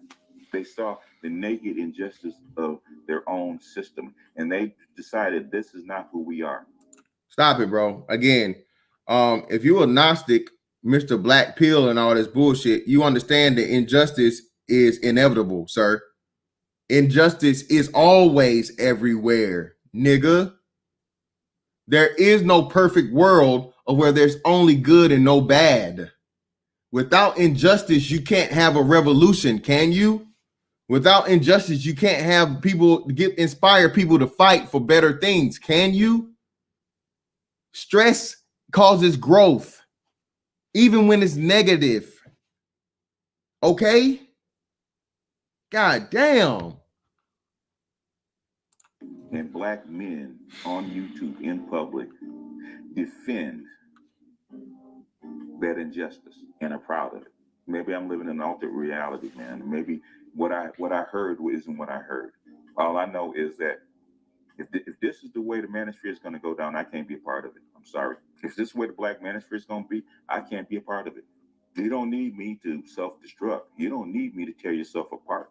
You don't need me to do negative panels left and right, 4, 5, 6 hours of ripping each other apart. The women are probably sitting back laughing because they ain't got to do it. You're doing it. Bringing a little money and a little pussy, and Negroes lose their mind. The real them come out. And like I said, if this is what it's going to be, I can't be a part of it, man. If this is what it is, tear up my ghetto past now. Because I didn't come over on this side for that. I might as well go back to the MGTOW side and make some money. Go over there with Coach Greg Adams. Don't talk about race at all. And get 100,000 subs. And stop YouTube from shadow banning me. Get the feds off my ass. So I can give me a little villa someplace on. Oh shit, nigga got the feds watching? Oh shit, I'm gonna be fresh as hell if the feds watching. Wow, shit. Continent or in Latin America, man, and basically chill. Anyway, I'm gonna bounce off of here. This is my rant. I don't know if it's gonna be a series or this is it, because at this point, man, the black pill is starting to consume me. And I'm starting to be more Owlman than Batman. I don't like it. Anyway. All right, so that shit is finally over with. Listen, man, listen. I'll definitely take that scalp, nigga, but I know you're not going nowhere. Because I'm publicly fucking claiming it. If you want, because like you said, nigga, you quit, you out of here, you quit for me, nigga. Say my name, motherfucker. Say my name. Again, bro, I don't have to pretend. I don't have to do anything. I always been loud. I always been me since day one. I told y'all that shit. Niggas done trying to prove this otherwise. I can do this both ways, bro. I can be the most motherfucking, the most professional, the most even keeled motherfucker possible. But when it's time to motherfucking turn up, man, and be me, you know what I mean? I can do that too. So by all means, man, let's stop the act and stop the fucking bullshit. Like it was just some somber, fucked up shit. I don't know what the hell I'm talking about, this, that, and the other. And to all you BGSites, all you motherfucking BGSians, please go look at the damn go look at the shit, man. Come on now. Come on. I know y'all follow this man like a daddy and shit. This is your father. I understand that. But bro, don't just take his word for it, man. Go actually look at the shit and shout out to Bernard Riley, man. Go ahead. I do numbers. I know that. You know what I mean? y'all go learn this shit, bro. I'm never gonna stop this. Y'all not gonna shame me into anything. This is the best thing about you. Need motherfuckers like me, man. You need me. Okay? You need me to be the bad guy. All right? This nigga want to talk about Batman, bro. Let me be motherfucking Scarface around this bitch. You need me to be the bad guy in this space. All right? Because I dare say the shit that other niggas are uncomfortable or they're afraid to say because they worried about the money. They worried about the subs. They worried about what people gonna think. Bro, I don't give a fuck about this shit, bro. Nigga, they even talked about Jesus. You think I give a damn about you niggas' opinion of me? Something else will come along and it'll be something totally different. A week from now, 10 weeks from now, a year from now, whatever the fuck. I'm not going to say what y'all want me to fucking say. Everything I say is how I feel, what I think. Me, not a white man, not an Asian man, not an Arab man, not a bitch, not a hoe, not a cow, not a duck. This is me, bro. And the fact of the matter that you trying to fucking shame me on some bullshit, make me feel bad or whatever else in the hell, bro, that's sad to me. But still got respect for you, old nigga. I know you ain't going nowhere. I'm gonna go ahead and put your name in the title, even though you won't put my name in the title. Well, nah, because then niggas will say I'm clout chasing. I said your name enough on here, so niggas will see it if they see it, or niggas will get around to YouTube and let motherfuckers know. So I'm not gonna put your name in the title, but enough. You said it was shots fired, nigga. Shots returned. And I'm shooting this big shit as usual. You feel me? I'm shooting this big shit back, full clips.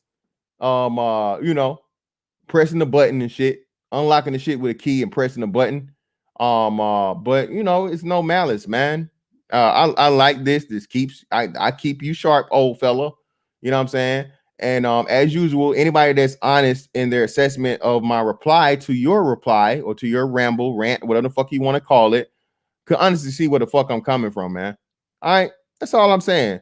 We're here for dialogue. We're here for the improvement of black men as a whole. Okay, shit's only gonna happen through, again, like I say, stress. Okay, through conflict, through overcoming things and fucking making it better. Okay, you see something I say wrong, call me out on the shit. I don't have a problem fucking admitting to fucking being wrong. It's not a big deal. What you're not gonna do though is claim is try to fucking convince me that I want to be a white man. Man, you crazy as fuck, bro. You crazy as a motherfucker.